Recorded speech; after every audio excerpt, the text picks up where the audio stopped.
I'm the flyest motherfucker at the kickback. Not a competition, little boy with a wrist that. Meet me in the bathroom, I don't want to chit chat. She not a boyfriend, heard he got a six-pack. I don't give a But my coffee's in the morning, man. I've been enjoying my coffees a lot. Bro, coffee is good. Yeah. So I was just like, I usually do, but I crash early because they make coffee at work, and I'm just like, I'll go clock in, get some coffee, but I'm already like into the middle of the day, so it doesn't like I don't feel it. But in the morning, I'll drink some, and then sometimes I feel like immediately. Because I've been watching. You know who Andrew Huberman is? No. Yeah, Andrew Huberman. He's a neuroscientist. Remember how I was talking to you? He's a neuroscientist at Stanford, right? And a teacher professor, right? And he studies like the human body and like how it performs. Not even the human body, the mind, and how it performs optimally, right? So like the best way to go about life for your brain to perform the best, to feel the best. And he talks about sleep, right? And sleep cycle and how you crash. And he talks about caffeine and how it affects your body and also how to make it perform optimally inside your body. Yeah. He's like, some people wake up and they don't even drink a water. They just go straight for their coffee, you know? And I get it, you know, it's early in the morning. But if you wait a little bit, like 60 to 90 minutes, that if you do that, you don't crash it in the morning or later on in the day because you've already had that like wake up thing. Like, or even in the mornings, I've been talking about this a lot. Going out to walk early in the morning. That's cool. Yeah, and it's good for your eyes. The photons. To get the sunlight. Yeah, no, all the energy in the air is good for your eyes, and so that's your circadian rhythm. You know how you sleep, you go through that cycle. So that way later on at the end of the day, you're like, I'm tired, but you're supposed to be tired. You know? You're tired at the right time. Instead of your mind just like going a million miles per second, and or struggling, your body's tired. Though. Yeah, struggling to go to sleep. Yeah, exactly. Yeah, you're I know exactly what you're talking about, bro. That's crazy. I never thought about it that way. Yeah, me neither. But like all the information just comes to you. Sometimes you're like, "Holy shit! I never thought about that. I need to learn more." I think that's how it's been for almost all the topics that I've been like constantly thinking about. Nothing beats coffee in the morning, bro. But yeah, let's get started. Welcome to the Kickback podcast, everybody. We got another guest here. It's been a while since I've had a guest on, but well, yeah, it's been a little bit. But we got another guest on, happily, Midnight Santana. Welcome to the Kickback, bro. Appreciate you for having me, bro. We're just gonna be talking. We're just gonna be chilling. We're gonna be kicking back and see what we talk about because there's really no script to it. I know we're gonna talk about music for sure. We have to talk about creativity. Facts. But I've been thinking about a whole bunch of different questions and like different topics that I've been, I guess, exploring. So I will ask you a little bit about that. See what you think. So let's start with the first one. Let's start with music. How did you start music? Man, bro. Because I haven't really talked to you. Yeah, honestly, you know, I've only seen you perform. Yeah. I've only seen you perform, and you're pretty badass. Thank you, bro. And that picture that I took of you, bro, bro, it's fire. It looks nice. I love it. Crisp. It's one of my favorite photos now. The colors of it and the black and the yellow that you had on, it looks so nice. I love it. Yeah, bro. I never even thought about it like that, and it's crazy because Ergy, I'm pretty sure you guys talk about the art all the time, bro, but Ergy's so tapped in with like seeing how colors can kind of coordinate with how you dress and like, you know, when you perform, the presence that you're giving off and stuff. So I've been like listening to him a little bit, kind of helped me be like, hey, maybe I should start matching a little bit more, you know? Before I didn't care, bro. I would just wear whatever on stage, a little flannel, some regular shorts, like, you know, anything simple. But then I was just like, I feel like if I put this fit together and this lighting, you know, I'm starting to think about the background and everything like that. So the pictures, bro, every single time I go perform, I'm ready for the pictures because I'm like, all right, like, I got this shit all mapped out. Like the celebrities now, like they always care about their fashion, but it's for a reason. It's like, oh, well, look at like even Kanye, even if it's not the best fashion, it's like, look at Kanye, the way Kanye's dressing right now. Facts. You know, it's a very unique style, but once you see something like that out there, you're like, it kind of looks like what Kanye wore the other day. Exactly. But yeah, just to get back on the like start, bro. Honestly, I didn't take this seriously until like probably like 3-4 years ago. But before that, I worked at a Buffalo Wild Wings as like a server. You know, that was like my first job. Like as soon as I turned 21, I was like, let me go try to be a bartender or something, bro. So I just worked there.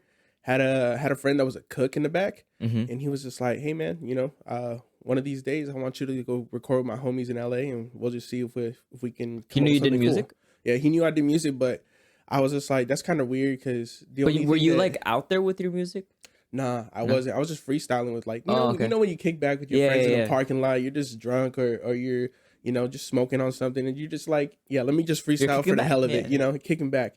So that's what I would do and I Uh-huh. would be good at it, but I didn't think I'd be like, yeah, let me go record a song like Professionally. Yeah, yeah, yeah. I get professionally, what you I mean. never thought about it. So, he brought the idea and I was just like, yeah, sure, I'm with it. So got into that, recorded a couple times, felt comfortable, and then I was just like, okay, now let me separate myself from the group stuff. Let me do my own thing and try to Focus on find you. my craft, Uh-huh. So I met Ergy like 3 years ago, Mhm. and he hit me up, told me he wanted to record, and I was like, let's do it.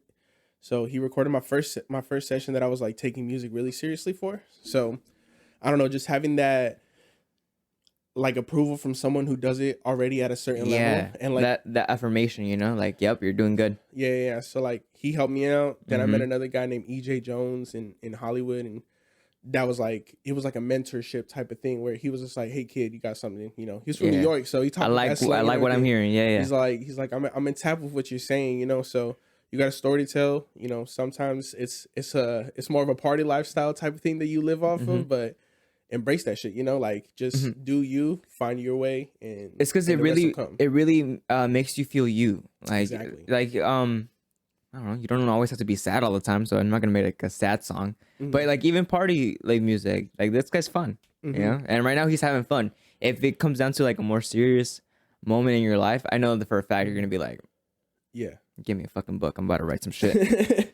I'm about to write a novel. Yeah. Yeah. Would you ever write a novel? Bro, that's funny that you said that. When I was in high school, I was in this journalism class, Uh-huh. and the teacher, bro, like kind of like how people did with music, she just like saw something in me. She was like, "This kid's a troubled kid, but let me try to put him on the right path, and we'll see There's what he something can in that do." mind. Yeah. Yeah. So she just was like, "Can you just write these articles about sports?" Because she was like, we have a newspaper, just Mhm. write some articles here and there. So every day, bro, I would go to practice for football or basketball, whatever we had, and then I would just go home, watch all the highlights from every single game, and then like start writing things away. Like that night, every single night for I think like the 3 years left in the high school that I had, she was just like, write, write, write.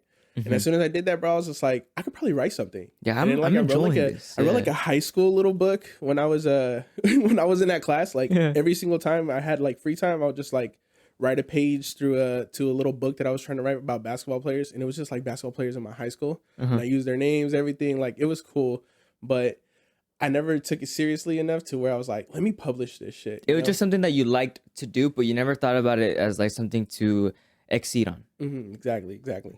I get you. What about your childhood though? Like, how was your childhood growing up? Because I know that like if I compare it to, I guess my childhood, like I would say that my childhood really impacted me on how I am now. So it's like one of those little core things that we don't really ever talk about. It's like how did the child you get to where you're at now? I think the area that I grew up in, bro, is there's so many people there that were very judgmental and like very very hard on the community and stuff. And it's one of those cities where it's either you make it or you don't, and you're just stuck there. And a lot of that I saw growing up, and with my parents and all, my mom would hold it down. Like she go to work, my dad would hold it down, go to work, all that stuff. My brother and sister would start working too at a young age. So like they really just made sure that I didn't have to worry about the money. I just had to worry about going to school, being in sports, and just like not Be a messing kid. up, just be a kid, So I was very grateful for that. And it gave me the chance to kind of explore what I wanted to be. And Your talents, yeah. yeah, so like I would just play sports. I'll go kick it with the choir. But I was in choir. I was in band at a certain point. Like What did you play? I was just dabbling, bro. I was Yeah. doing the drums. Oh, nice. Yeah, man. Like drumline? Nah, bro. No. I was they had me the bass drum and the snare drum. So like Okay. not really on the. I think it was for like the jazz band and the. Oh, and, okay, yeah. okay. So like that's how far I wasn't even thinking, bro. Like I was just playing the music just to play it. I was just going to the class just to go You to were the having class. fun. I was just having fun, man. So I think that like type of wiggle room that I had was cool, because like when I got older, I was just like, damn, let me just go to college. Let me see what college life's about. Let me see what I can really dabble in. So just learning so much at a young age and then seeing so much at a young age, it just helps you like get a deeper understanding once you're older. Like, hey, I want to do this. Like, this is what I really. It wanna allowed do. you to further understand yourself. Exactly. Yeah, I got you. It's really valuable too as a kid, because like I'm very grateful for that too. You know, like, I was able to sit and actually explore my talents. And I look at some people and they're like, I don't know what I like to do. I'm like, how do you not know what you like to do? But I never think about it like that. It's like you were never given the opportunity to explore what you like. You know, so and I think just a little advice for everybody,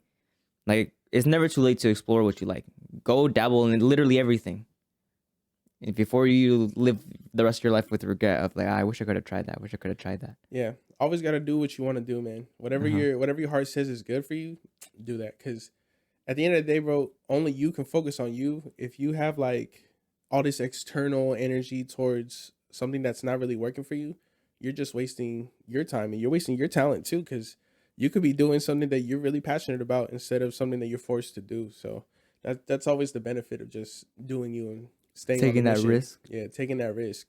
Dude, no, and taking the risk I think is what stops people from moving on to something bigger. You know, because it's like, bro, you could have gone and conquered the world, but you were too afraid to move. Exactly. You were too comfortable in your bed, and you're too comfortable in your house. So it is saddening, and that's why I tried to like talk to all of our friends. Like, you saw the group chat, you know. Yeah. I want everybody to just go, like, go, don't stop. I tell Jordan all the time, I'm not letting you go back to your job, bro. No, you can't, bro. We're out already. Once you're on a path to success, bro, and you see the vision, you got to go full throttle. Yeah. There's no turning back after that. You can't go from working like as a server, like that's what I do too. Like, I was working as a server and then trying to commit to the music late night too. You're just killing yourself. You're doing too many things. If you have the means and you have, the way to do it already and you see it, do that then and there, because you never know when that opportunity is going to close.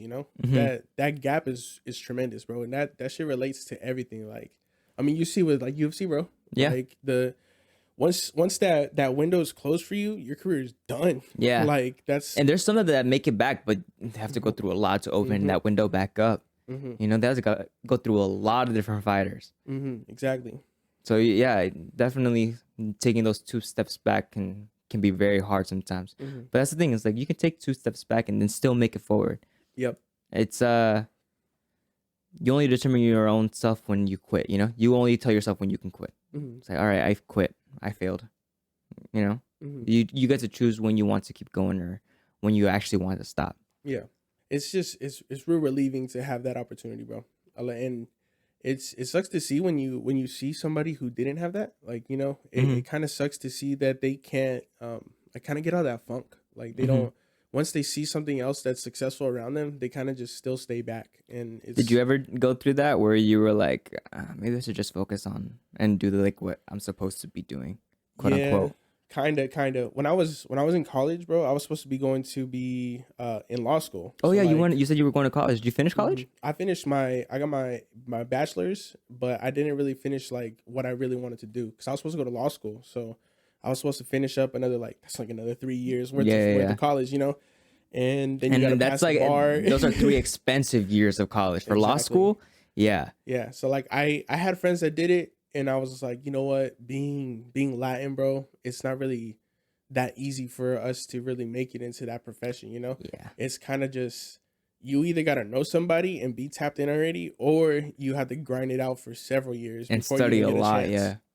So, I couldn't see it, so I backed out of it. And my mom was just like on me. She was just like, you should have finished school. You should have got that master's when you had the opportunity. You're fucked. You're literally fucked. Exactly. Yeah. So I was just like, damn. So just hearing that from my mom, I was just like, it's a little off-putting, but I understood what she was talking about. Like, she was like, you had it. Like, you just had to get to the finish line, and just like, once you're there, you're there. Yeah. But it wasn't something I was truly passionate about after the fact, because I was like, I really want to make music. Like, music this is another wave, So once I found that passion for music, I was just like, okay, I see what went wrong with the other path. I wasn't happy. Like, there was no passion behind it. You didn't want to do it. Yeah. So that's probably the only time I ever felt down about anything, and I was just like, all right, I'm cool off that. I don't want to experience that again. So let me just do something that's truly gonna happen, and I know it's gonna happen. Do you ever get like little doubts within yourself? sometimes, but that's what the boys are for, bro. Like, Yeah, honestly, that's a good way to put it. yeah. So like, I'll pull up to the studio and it's all positivity. This group is probably the best group I've ever been a part of. Like, I've seen other groups where it can kind of get greedy and tricky. Like, if they see someone that's trying to be too I guess like too upbeat or too extra with the way that they're trying to be creative, They kill the they energy. kill it. Yeah, Yeah, no, you gotta match it. That's the thing. Like if they're feeling like that, match it even just a little bit. Don't be a dick. exactly. So that's why when I go to the studio, it's always a positive vibe because like Kenny, Ergy, Jay, and Ryan, all the boys that just pull up there, it's just so positive. And every time they hear something, it's not like when they criticize you, it's a critique on how you can improve rather than how you can feel bad about yourself. Yeah, I appreciate that. Maybe you should just implement that. That's good, and then make your song better all the time, huh? Yeah, exactly. So just that like additional help is major, especially when you're trying to go into like album mode or something, bro. Because that's like you need that kind of energy around you. What do you need in order to get into album mode? Like, what is album mode? Album mode is kind of like when everything's about to click. When you feel the like energy in the air, just kind of like it's summertime right now, so things have to drop. Summertime is where the peak of the music is. Yeah. People are listening to slower music in the wintertime or in the fall. Like right now, summer is where hip hop is. You know what I mean? So even more funky, more groovy, more fun. Yeah. More groovy, more fun, bro. And just like even other genres are popping right now because there's all these different festivals. I mean, there's like Hard Summer. There's all these other different things that are going on. Yeah. And just it gives off a good energy. So album mode for me was like, let me drop something that I know is gonna hit hard when I want it to hit hard. And it dropped in the end of spring leading up to the summer, so that way we could build up for the summer. And it's just like, boom, this is what we have to offer. You have to listen to it because we're putting it in your face and we're doing everything the right way. So that's pretty much what album mode is. Like you're just tapping into that energy to be like, this needs to drop. Like people need to hear what I have to say right now. Okay, so it's like your passion has been built up, and it's like, all right, let's get to it. I know what I gotta do. Yeah, it's just you just have to know. Yeah. If you so it's more of a feeling. Yeah, it's just a feeling you go off of. If you have to think about it, then you're not in album mode. You're like at that point you're just kind of you haven't reached the point where it just flows naturally. Okay, so how do you get to like album mode? You just gotta practice. Like when you feel it. It's all about rhythm, bro. That's why I love music so much. It's just all about rhythm. Same with like fighting. Same with like anything else, bro. It's all a dance. Patterns. You know what I mean? Patterns, schemes, everything that you're doing. That's cool. You say that. I like that a lot too. It's something that really interests me. Like how everything just connects somehow. You know, or the pattern, the rhythm of it. Because I've said it before. Yeah, I've recorded with Ergy a couple times and. The songs just they either don't get done or we just don't feel them anymore. Like you're just like, okay, let's just scrap that song. Let's move on to the next one. So that's not necessarily album mode, but that is the build up to it. Cause you're kind of going through what you want it to sound.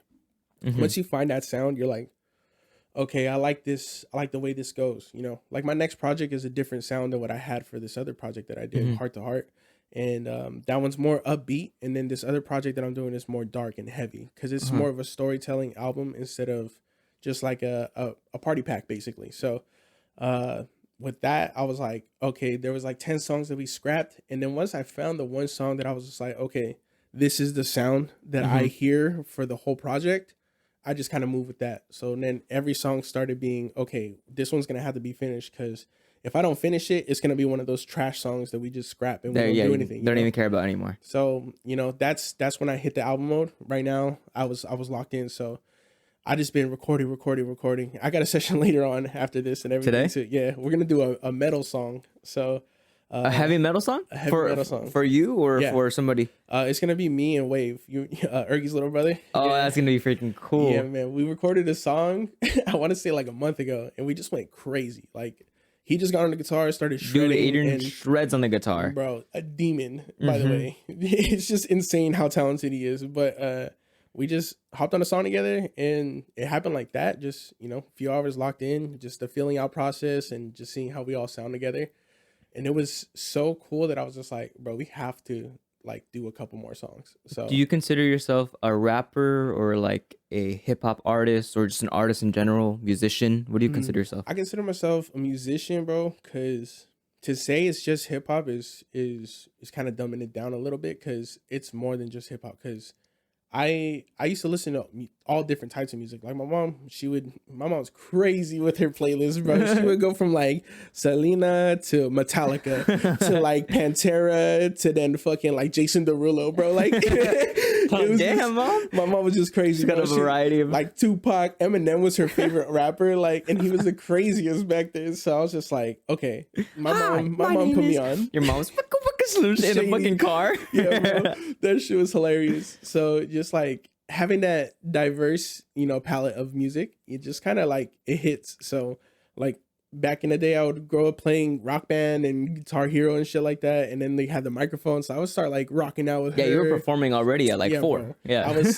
for my little living room that I had, and my brothers and sister. That's all we had. So, just having that little bit of a diverse palette just kind of helps with the music. So right now I'm just kind of dabbling in a couple different things. So like we have the hip hop, of course, but then we also have like the trap soul. Then we're gonna have a little bit of metal, some new metal, a little bit of rock. Just because all those genres are way different, bro. Because Waves metal is screaming metal, and then there's like the new metal, which is like almost rappy, wavy type of thing. So for the TikToks, exactly. Yeah. So once that's done, then it's gonna move on to a couple of pop songs and just trying to see what hits and what doesn't hit. So that way I know now, and rather than just never trying at all, just do it now and have fun and see what you could do. Enjoying every single project that you make. Yeah, exactly. Yeah. What's a project or what's like a genre of music that you would want to try someday? Like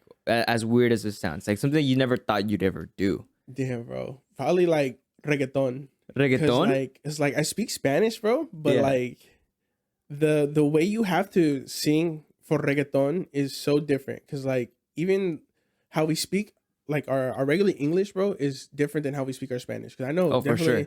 Cuando yo hablo español es más diferente. You know what I mean? Like just like that. Like it flows a little bit different. So it's just even that has like its own little rhythm. Yeah, I get what you mean. So I just had to find the way I want to say certain words to make it sound how I need it to sound for a reggaeton track, because those are crazy. Or like my family is Mexican, and when we speak Spanish, like we think we speak it normally.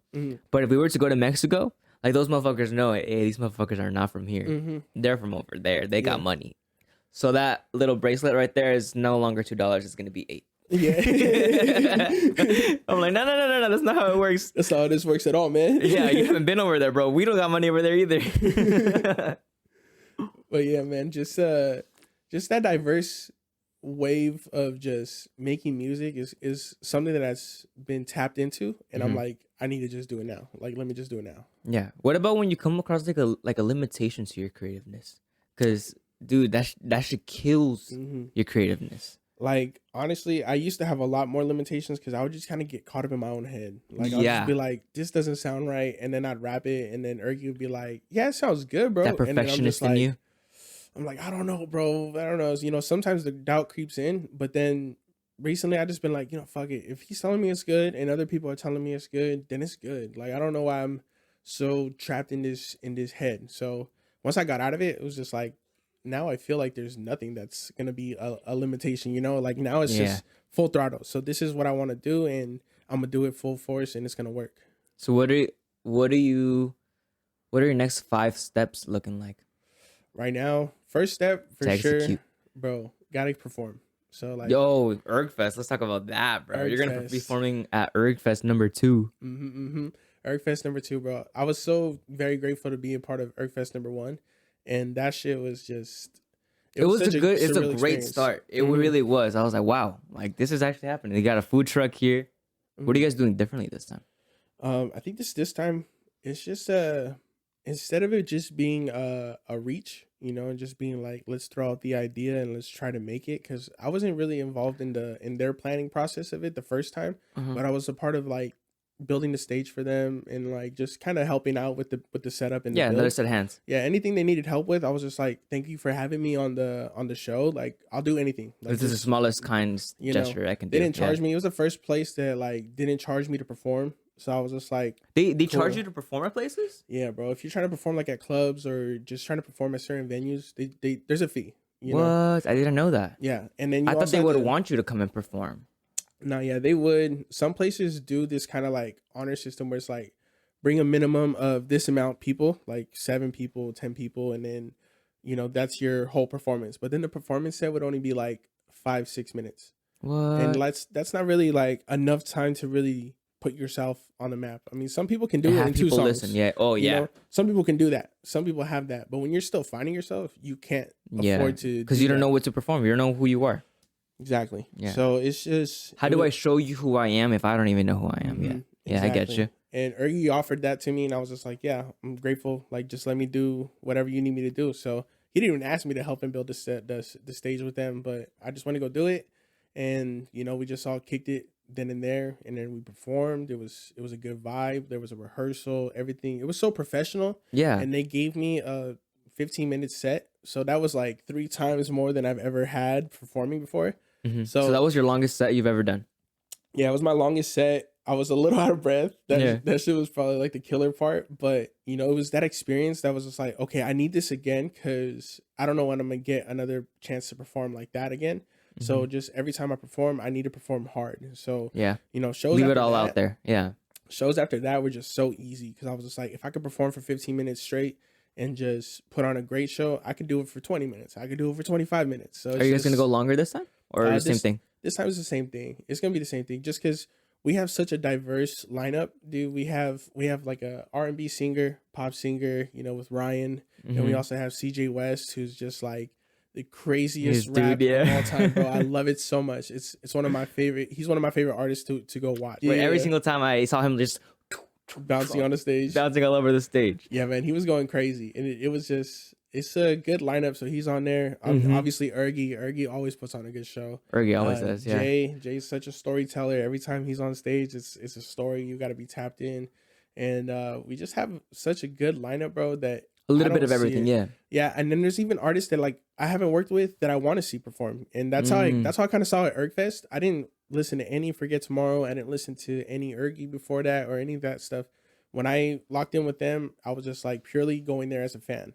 So I performed, and I was the first one to perform that first time, and I was like, yeah, now I could have just enjoyed this show. So that's cool. So it helped me tap in and just be like, yeah, this is a good lineup. And then now we have some new faces. Kelly Kells, he's gonna go. I've seen crazy. him before. I think once. I think I've seen him before. He's going nuts with his social media and all that stuff right now. So hey, that's one person I need to see him perform. And I need it then and there, you know what I mean? So yeah, it's a good little vibe to have, and especially that support, because that's how everyone else feels around. Like, he hasn't seen me perform. I'm pretty sure he wants to see me. It's cool because like all of these artists are gathering up to make this one thing really, really good, and that's ErgFest. Like even me, like I'm not performing, I'm not doing anything for ErgFest, but I want to see it do fucking amazing, like even way, way better than last time. I told my girlfriend because she went on a trip. I'm gonna stay here and I'm gonna help them get ready for ErgFest. I want it to come out great. Have a lot of people in there. It's gonna be a good time. And we had an unfortunate change in location. We originally had it at a different venue, but through like some miscommunication and some other things that was going on, I didn't really go into it with Ergy because I was just like, I'm gonna let you handle your business. That's your thing. But you know what you're doing. He knows what he's doing. So I let him handle, and we're gonna have it the same spot this year again. But I don't see it as any form of downgrade, because this is gonna be even bigger than the first one. Because now we know what we want, and we don't need someone to approve of us being at their location or anything like that. So it's just like, if we have the resources, let's take advantage of them right now, and let's just do it our way. So everything at ErgFest this year is all him. So it's like, just he started this with the boys, and he's like, what do we need? All right, we need the stage. Let's get the stage. What do we need? Food. Let's make the food. The marketing. You guys have been doing some marketing too. We've been putting flyers just everywhere. I remember the city, that bro. last year. There was flyers all over Corona. We did the same thing again, bro. Just different flyers everywhere, and just this time we just put in more effort and more energy into the build-up, and so now it's kind of just. Like you see the videos that have been released. I saw yours the other day. That shit was hilarious. All of those, bad bitch. yeah, bro. You never fucking fat bitch from the back and slap her back titties, bro. Just He was just like, what the fuck?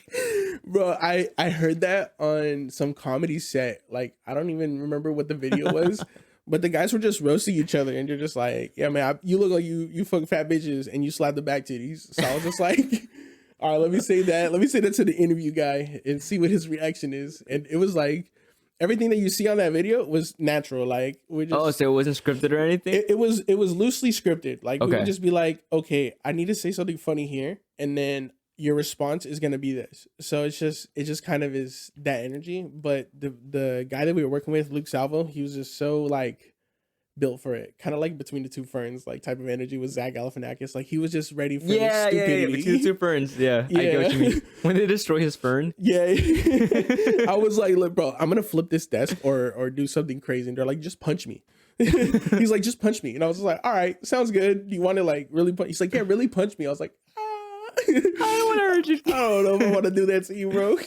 My name is Luke Salvo. He's missing a tooth. And everything. And this was Midnight Santana. That's funny. I've been enjoying the marketing that you guys have been doing too. Yeah. That's what I'm saying. Like this time, this ErgFest, like the first time I always say, it's like you're testing the waters. Mm-hmm. It's gonna come out good, but it's just to see how this goes. Mm-hmm, And exactly. then this time you guys have a more set mental on it. It's like, let's do this fucking good. Let's do it great. And it's just that, just having that is kind of crazy because not everyone has that. When they're doing shows, they're just Yeah. kind of going to work with artists that they never met or people that they're not comfortable with, and then they go perform and they don't get paid for it. They don't do anything. They don't get exposure. They You don't felt get, like you didn't even build anything. Like, Exactly. you didn't grow at all. You like, just you did just what went to you do. perform. Yeah. And that's cool for practice and all, but once you're taking it serious, you're like, all right, like I need some type of exposure from this, and he does a great job of giving the exposure in non-toxic ways. Yeah. Like he's doing it purely based as a friend and someone that's trying to grow with you, as opposed to being like, this guy's a money ticket. Like he's a meal ticket for me. He's not like a manager, huh? Mhm. Yeah, he's an artist. He's an artist. He stays in the artist realm. Let's all go out and perform our art Mhm. as much as we can. Let's have some fun. Be like a kid. Have fun the entire time. Exactly. I think that's what sets I think all of us apart from like many like I guess normal people who don't really go down that creative side. Mm.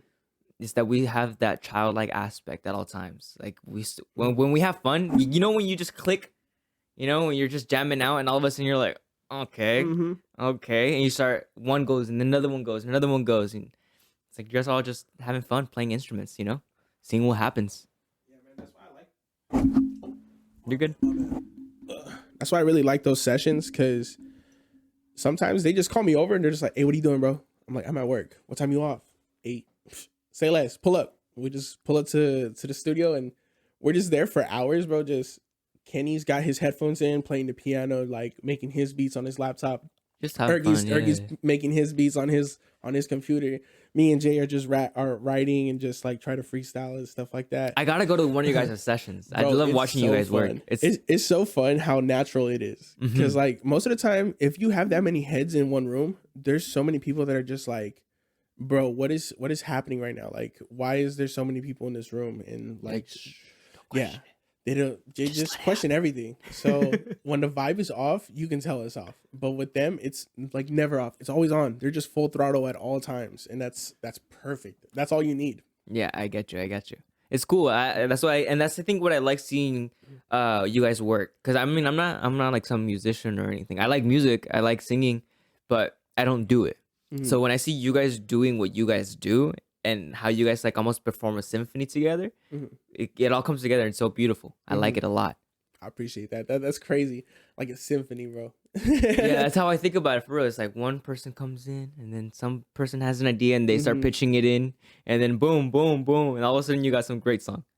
It's crazy, bro. It's so rewarding when you hear it and you're like, like this is the magic we made. That's crazy. Like, it just makes you just want to hear it again and just do it all over again. So that energy is like super welcoming. What about the you just reminded me of a quote that's like not even a quote, but it's that saying of you find the motivation after you do it. Is that similar to what you're trying to say? Yeah, because like sometimes you're in the moment and like I've had sessions with them and I'm there till like 4 a.m. and I'm tired. Like I just had like a work session. Now I'm over here trying to record and it's just the day's been dragged out so much. And then you hear it the next day and you're like, what? I made that shit? I made that? Like, that's crazy. Like that's not what I worked on. Like that's crazy. And then you just kind of be like, okay, if I can hit that groove, then when I'm tired, then let me just tap into it when I'm not tired. Like, Yeah. this gives you that hunger to just be like, okay, I know I'm capable of this. Let me just step up every single time. What about trying new things, like in your music? Mm-hmm. How do you get to trying something new? What's your mentality go into? I feel like it just depends on the day. Like a lot of times you go into the session and you don't know what you want and you just kind of hear a sound. But there's a lot of times where you're already so overwhelmed with the day that you have the idea of like, all right, I'm sad today. Let me go write something sad and let me get this idea off of how I feel and why I'm this way. And then there's other days where I'm just like, I just want to thrash. Like today, I just want to thrash. I just want to do something crazy and far out. So I know the energy today is going to be chaos. And that's kind of so that's what you're setting yourself up for. Mm-hmm. So you just kind of have to feel it out how you feel that day for the most part. But if you don't feel it, then it's kind of just one of those work session days where you're just kind of just freestyling and trying to figure out what's different that you want to try or something like that. But most of the time I go locked in. I'm ready to go. I know the vibe. Yeah, you know what you're set to do. Got you. Because I've been listening to Rick Rubin, and he said that some of his artists that he's had wanted to try things new, like new things. Like one of them even tried singing a song upside down. Like that. That's how crazy the extreme they went into it. Because it's like it's a different expression. It's a different feeling. You know. Oh, yeah. So have you ever done something extreme like that? Something crazy? Nah, I mean, going upside down is a little too much for sure. Yeah, for sure. I'll be looking like 50 Cent, but like the broke version. But nah, I think I've probably never recorded crazy. I do know that I was told before that I didn't have energy when I was recording. Like I didn't like move around at all. Like I would just kind of read off the phone and just that's it. But then it came with a lot of time and more practice and being more confident in the voice. Yeah, confident. And so it's just now I go in there and I don't have to read off the phone. Like I practice it right outside the booth. And then once I feel like I have it caught all in, or sometimes I just feel the energy and I go freestyle it. I need to see you guys work, bro. So, I really do. I want to see how you get into the studio, like how you guys just observe and just watch. It's kind of crazy, bro. You never know until everyone's there. Like sometimes the energy is different when it's just me and Ergy, and then as soon as like Kenny pulls up, it's a different vibe. Yeah, you add a different mind in there. Different mind, yeah, different energy and different instrument. Different instruments. And Kenny's such a drummer guy. Like it's crazy how he can hear patterns in his head and just be like, okay, this is what I need to go for this sound. Like, what do you need? What do you need from me? I'll do it. It's just let me know. It's so simple, and it's great to have a person that you could just kind of rely on. And Ergy's the exact same way, Jay's the exact same way, Ryan's the exact same way. You just tell them, I need this sound, and it comes out like butter to them. And it makes it so easy to be an artist when you have that kind of vibe. Damn. To get to that state, it's a lot of practice for sure, huh? Hours, bro. Just hours. I can only imagine how long they've been at it, bro. I've only been at it for like 3 years seriously, and like I'm telling you, it's just now coming like butter. You know what I mean? I mean, Ergy said he was in like this like class music program, no? When he was a kid. So I can see how he just stuck to that all the way through, you know? He found the passion within it. Yeah, it's really cool to see when people are able to just get into that zone and just lock in immediately. Yeah.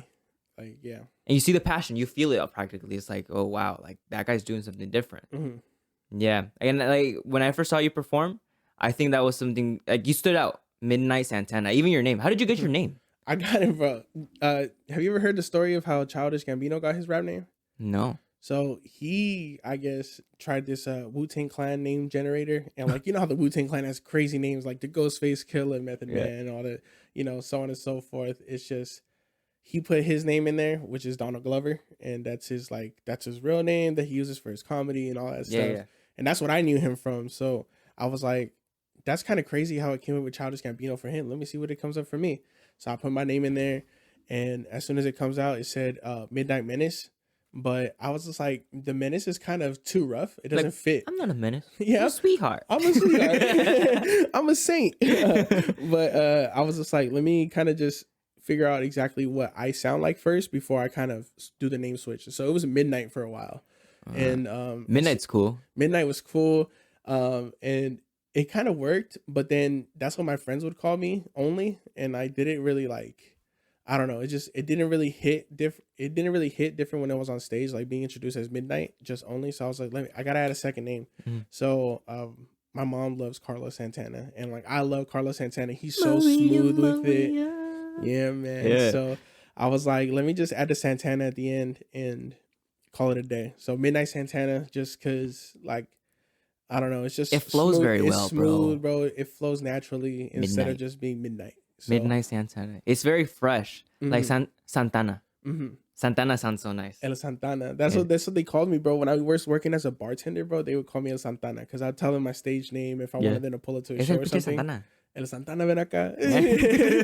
Yeah. So it worked out good. Yeah, I like and it really fits your vibe. It's very cool, more fresh, more how you said upbeat, but it could also go into the more darker side of midnight. You know, I like it. I like it. It all correlates together perfectly. I think that's a perfect name for you. Thank you, bro. That shit was good to have. And like the next project that I have is called Midnight Falls, so that's more towards that dark side. So that's why I was like, it's gonna have a good feel. And then the next album after that's gonna be hopefully on the Santana side. Hopefully, you gotta have Adrian play the guitar, but like Bro. electric, kind of more groovy. Yeah, you know what I mean. He's gotta make love to the guitar. Yeah, like that's literally what it is. Honestly. It's exactly like that. He's got a. Have you ever noticed like all artists when they're in that groove and they're like playing the instrument, they all have like a facial expression, like if they're playing a guitar, they got their mouth open, like trying to like mumble the or a drummer, they're like patting kind of with their mouth while they're doing it. It's kind of crazy, bro. It really is like they're making love to the instrument. Yeah, bro. Or even singers are like fucking singing. Yeah, bro. It's crazy. It's crazy how intimate that kind of setup has to be, because you have to look like you love what you're doing, bro. But that's how your best work comes out. You know, that's how you perform your ass off when you really get into it. You know, Exactly. Gotta feel it right here. Yeah, Feel it in my boing loins. yeah, your nuggets. You know, yeah, you definitely gotta be confident in your music, because then it's just gonna sound all like cracky and weird for sure. If you don't execute on your plan with confidence, it's gonna crash. That's what Wave said. So it made a lot of sense. And with ErgFest number 2.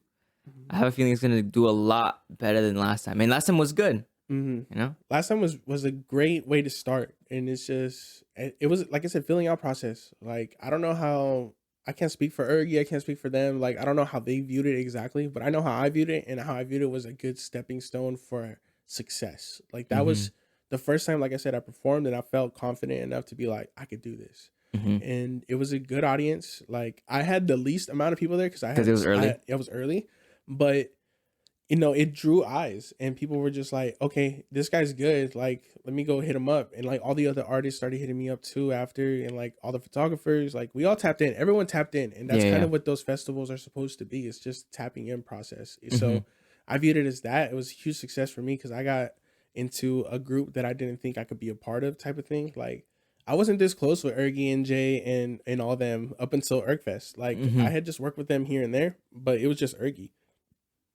So when ErgFest came along, I was just like, okay, let me there are more people that I can really, work with. Really just work with. And they took it professionally, and they heard something in me that they were just like, yeah, I feel like that guy is cool enough and a good enough vibe to bring around the circle. And let's I can see the support. Like when you finish your set, like everyone comes and is like, hey bro, like the other artists come in, like you did a good job. You know, it really feels like a family, even if you guys don't like really know each other, but it's just that aspect of music that really connects all of you guys together. Yeah, and you have to have that energy too, because there's a lot of times where artists perform and they get off stage and they just leave.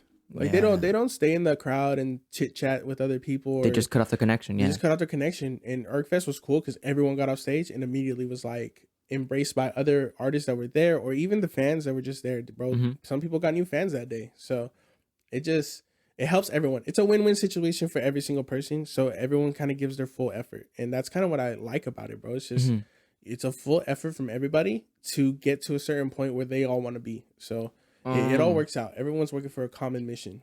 but you can't. Sometimes you just can't do it by yourself. Like you do need that other support system to really get you to where you want to go. Yeah. For sure. And it's cool. Like even with you guys can take you guys can take each other to far length. That's all I see. So that's why I emphasize on everybody. It's like you guys have like this group. You guys are not. If you don't see it, trust me, it's there. Yeah. So you just gotta ride it all the way through together. You know. I was just telling Ergie this, bro. I was just like, we have to do a content house. Like, yes, exactly. There's no way we have this much talent and this much personality in this group to not succeed. You know what I mean? Like, and it sounds so silly to say that like a lot of people don't take those content houses seriously. Yeah. Some of them are just stale. Some of them are corny. Some of them are just there to make money. Just there to make money, bro. So they don't have that connection with each other. If you have a group of people that genuinely want to give the world something fun and something warm, that just like, that sounds hilarious, by the way, but something warm, bro, you just like, you're welcoming somebody into a life that they want to escape. You know what I mean? Like, yeah. Because no one goes on YouTube and just like, let me just look at something random when I'm sad, bro. They go to something specific. You know what I mean? And when people want to laugh, a topic, a genre, a DIY, the person even. So when you go back to that person, you're set forever. Whatever you do, they just love you. Yeah. So it's kind of crazy to see the support that people can have. So I don't see why we couldn't, because we get it from a day to day, but that's not online. What we see is through the love that we get through, you know, the people that we know already. And that's kind of where I told Ariel, I was like, if we capitalize on a content house, bro, we can on social media, screw the bread, bro. We're gonna be good on our stuff that we need, because we're gonna be doing the filming there. We're gonna be doing all the content in that house, and then you're also gonna be making your music there. You're gonna be doing everything. You don't have to leave the house, and so you can make way with everything you have just then and there, and that kind of works out. So I feel like it's a good opportunity to look into, and people do it all the time, bro. They rent houses and for a year, and they do their content, and then they go do something else the next year. So one thing that I've been saying recently is, I've been saying it to my girlfriend, it's like, I want a house to myself where I can create and build as far as my mind can go. Like there's no limitations to it. It's just we just go. Whoever comes in and they want to create, like boom, let's create something. Always creating something. I was going to say it already. How Ergie says it, Mr. Walking Content, walking content. He's just content, bro. He's crazy on social media, and it's good to see, because he has that energy, bro. He has that the personality, the passion. And you can see it. You can see when it's genuine and when it's not. There's a lot of times it's forced, and it's just like, that person doesn't look like they really know what they're talking about, or that they even like what they're talking about. They're just doing it, Ergie genuinely does stupid things, and he's so passionate about it because he sees that he's funny, bro. He knows he's funny. He knows he has a good personality, and it shows. So I feel the same way about me. Like I'm like, I have a good personality. And then together, you guys together just it's crazy, bro. Yeah, it just connects. So content house would be very, very cool. And that would be a good ideal goal. And it's cool because, like, hey, bro, what you doing? Want to come over and mix? All right, let's go. That's what I like. That's what I'm trying to emphasize a lot more too. Is that, like, remember, sometimes it's not just about working. It's just about having fun and working, or like playing even together. Hey, bro, what you doing? Nothing, just chilling. You want to come make music or something? Or I'm down. And then you just go, and all of a sudden it's like the #1 record in the entire world. And that's just what you need to have, bro. And it's crazy. I don't know how spiritual you are with like certain philosophies or anything like that, but I'm always open to it. I have a friend who, I don't know if you're familiar with the phrase twin flame. No. Yeah. I didn't know about it until, you know, one of my homegirls, she was just like, we're just smoking, talking, and she was just like, I really think that Ergie is your twin flame. Like she was like, it's like a person that just you get with one time, and you hang out with them one time, and it just clicks like that, and you guys are so connected and so like tapped into what you're thinking. You don't even have to say things sometimes to know what each other's like thinking, you know? So it's an invisible force just around you, an invisible flame. An invisible flame. So and it's really like, cool too, because if one of the flames starts dying out, the other one just turns it back on. You know, it's like whoosh, ignite. And I've had sessions with him where he's like, I don't really feel it. Like, I think we should just move on to another song. And I'm just like, nah, bro, I got this. Like, that's how our first collab came out. We started that Heart to Heart album, and just being like, bro, I'm coming back home from Vegas right now. Like, I want to record. Let's record something cool. And he's like, all right, cool. Kenny's here. It was the first time I cooked up with Kenny, like, fully. and he was just like, we can come up with something nice. So we came up with the song called Keep Your Heart, and they came up with the beat then and there, and they were passionate about it. They saw how passionate I was about it, and Ergie was like done with the beat, and after that he was like, I don't know if I need to rap on this. Yeah. I was just like, bro, I got something written. Like, just hear me out real quick. And so I just said what I said, and then he was just like, all right, bro, I know what I want to do. He's like, I know what I need to do right now. So we just did that, bro. And it shows on the songs too. Like, we were really going back and forth, back and forth, back and forth. And all that kind of creativity just flows. And ever since then, it's just been like tapped in every single time. Flame. Every single time we think about something, like even today, I have a music video that we did together, and I was just like, bro, I need your opinion on certain things. He's like, I'm already knowing, pull up. So pulling up, gonna go see what we need to do, fix the things that we need to do. But it's always a tapped in creative process. It's never just we're doing nothing for the day. It's always progressing. Yeah, progressing is something better. Like Jay always says, it's 1% better every single day. Yeah. And you can't do that, bro, when you have a person that's not willing to help you too. You know, or even if there's some, it doesn't even have to be a person, just something that's taking away your energy. It's like a battery drainage, you know, like you're taking away all my energy, but you're not giving me any back. You know, so I'm just getting drained. Yeah, so it's really nice to have, like she said, a twin flame. So he's that for me. I told him that, and it was crazy, bro. He was just like, I've never had anyone like talk to me like that about it. Like, people are usually uncomfortable with that kind of conversation. Like, people don't really tell their friends they love them so much, and like people don't tell their friends that they care about them, and you know, this, that, and the third. So it was kind of a good moment to have with him, because you don't really get that out of your day-to-day life. You know, it's just people don't even fucking talk to each other anymore. Like, a simple conversation. That's why, like, when I have people come on the podcast, it can be a little hard for me and for the guest, you know, because it's like, well, I don't know what to talk about. I don't have anything to talk about. I'm like, no. There's so much inside that mind of you. It's just you've never had the opportunity to just come and talk about what you actually want to talk about.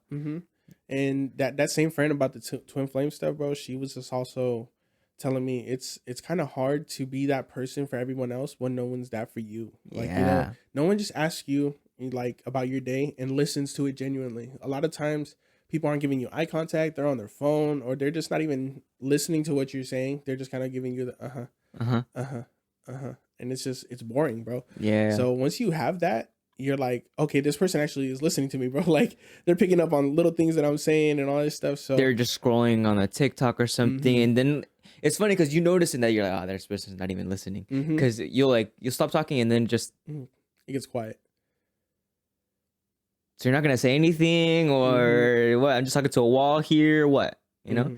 No, it's boom, boom, boom, boom, boom. That's how it should go, bro. It's just it's all rhythm. Everything's rhythm. It's got to go back and forth. There has to. That's how we started this podcast. You know, rhythm. It all connects. I'm telling you, that's so beautiful. That's art. That's life. That's how it all connects. Spirituality. Are you a very spiritual person? Nah, man. It's just my friends are, and you know, I'm very like thankful that they, you know, even think of me for certain things that they read up on, or you know, they just give me like little day-to-days that they read somewhere else or that they know of, and they're just like, this is the affirmation of the day or something. You know? But you yourself never has stepped into that like more spiritual, more even religious. Nah, my mom was super religious growing up, but then like there was so much going on at the time with the churches. Like, I don't know if you remember, bro. That was like, especially Catholicism. Yeah. Like, it was crazy, bro. That was a crazy time back then, just growing up. And you know, all that news started going out about the pastors, and, the pedos, and the pedos, bro. It's crazy. My dad always said it, bro, joking around too. He's like, pinches pastores, nada más, los padres, nada más están ahí. Ay. And later on, they start, the Pope has actually, wow, bro. It's once it came out, my mom was just kind of put off of it. You know, she was just like, you know what, we believe in what we believe in, and that's all we need. You know, a church isn't going to define us of our spirituality or our holistic beliefs or anything like that, you know? So she was just like, you know, treat it how you want to treat it. If you feel something that's there, then that's the energy that you have to embrace. So what does your God tell you? What does your God look like? I think mine looks like sweet baby Jesus.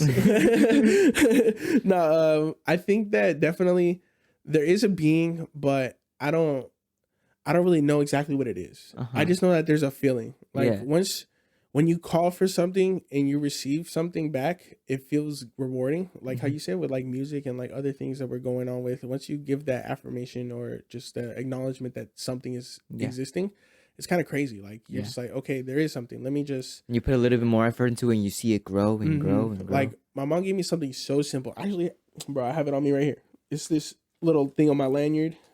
It's like a little key that she got from her mom.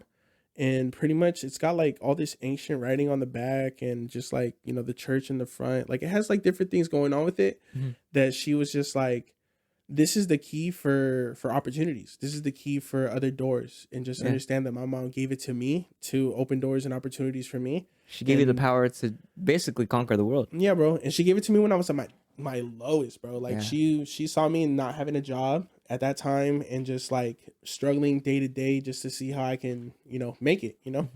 And so she gave me that. She was just like, you have to believe in something. Yeah. And one thing that I've noticed that I guess separates people from believing is that they never take the time to actually understand like what's going on, like the deeper meaning. So like from that, right? Just from you telling me that, it was, for me, the way I took it, it was like, yeah, your mom gave you the key to open any opportunity there, but it like, if you really think about it, it was like God said, right? Think about it in that sense.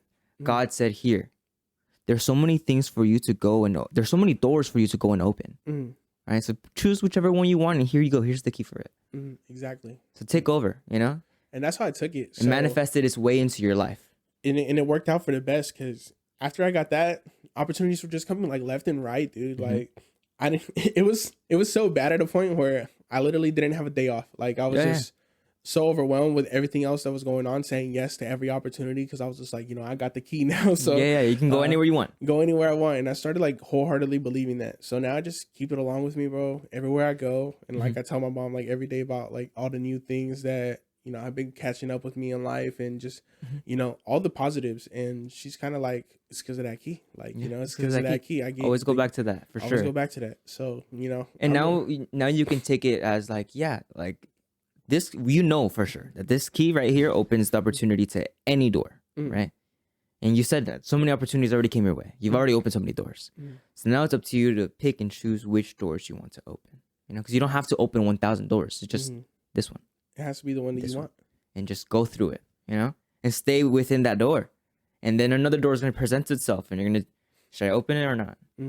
So you have that power. Yeah. And that's why, like, even in the group chat that we have, bro, there's so many artists on that group chat. And it's kind of surprising to see how many people actually care, bro, because you posted that one thing and the chat had been dormant for months. Like, I don't think anyone texted anything in that chat since, like, probably last year, bro. And so, you know, just to see that and then how everyone responded to it, just kind of like the positive energy and like, you know, if you have something to do, like, go do it, bro. Like, why are you waiting? Stop being lazy. It's really what it is. It sounds harsh, but it's like, no, bro, you're just being lazy. I catch myself too.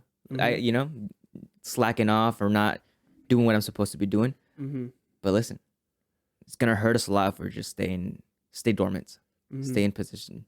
That's what we have to get to. We're still all in the developmental stage because there's, as far as I know, there's no one in that group chat that is established fully as like a full-time, like they're the peak of the pinnacle, you know, they're the mountaintop in this genre of music or of this creative art or anything like that. You know, everyone's still kind of finding their niche and also finding their path that they need to grow up on. So the only thing that I want to like, because I see that, I know that we're just starting out. We're freaking young. We're starting our new talents. We're figuring things out. We're all figuring shit out together. The only difference is that some of us are really, really trying, and the other ones are saying that they're really, really trying.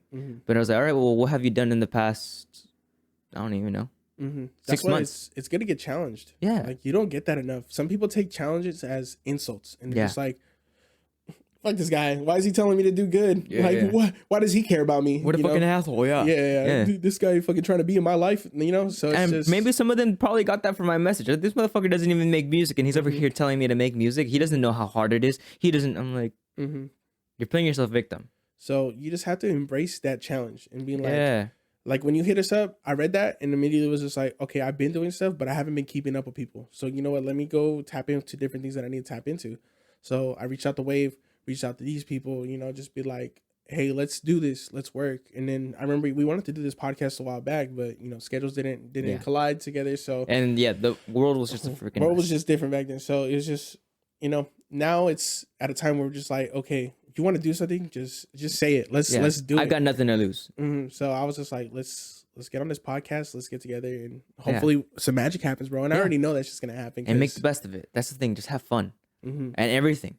And I don't know. Like I don't know. People don't want to have fun in the things that they want to do. It's like you're saying that this brings you the most joy, but you haven't done it in 6 months. Yep, it makes no sense. There's some people that haven't recorded a song in a year, and it's like, how can you go a whole year? Okay, and not do anything? You haven't made a song. It's cool. What have you written? What have you thought of? Nothing. Come on, bro. You know what I mean? I don't want to be mean, but you're telling me you're not doing anything. Yeah, we go back to that all day. So that's why I emphasize that a lot, and I see who's doing it because you show it. Oh, he's grinding. You know, you don't even have to tell me. It's just I know it. Ergy's one of those people. You want to grind? You want to learn something? You want to grow? Stick with fucking Ergy. Ergy's gonna show you something new. You know, I'm very appreciative of that friendship. I'm telling you, because it's, like I said, it's tough to not have that. It's tough to not have a support system. But once you see someone else that's as hungry as you, you're just like, bro, there's nothing else that I want to do. It's just this. Yeah, we're all on the same set goal. So let's write it out. And it's kind of, I wouldn't say it's competition, but it is, what would that word be?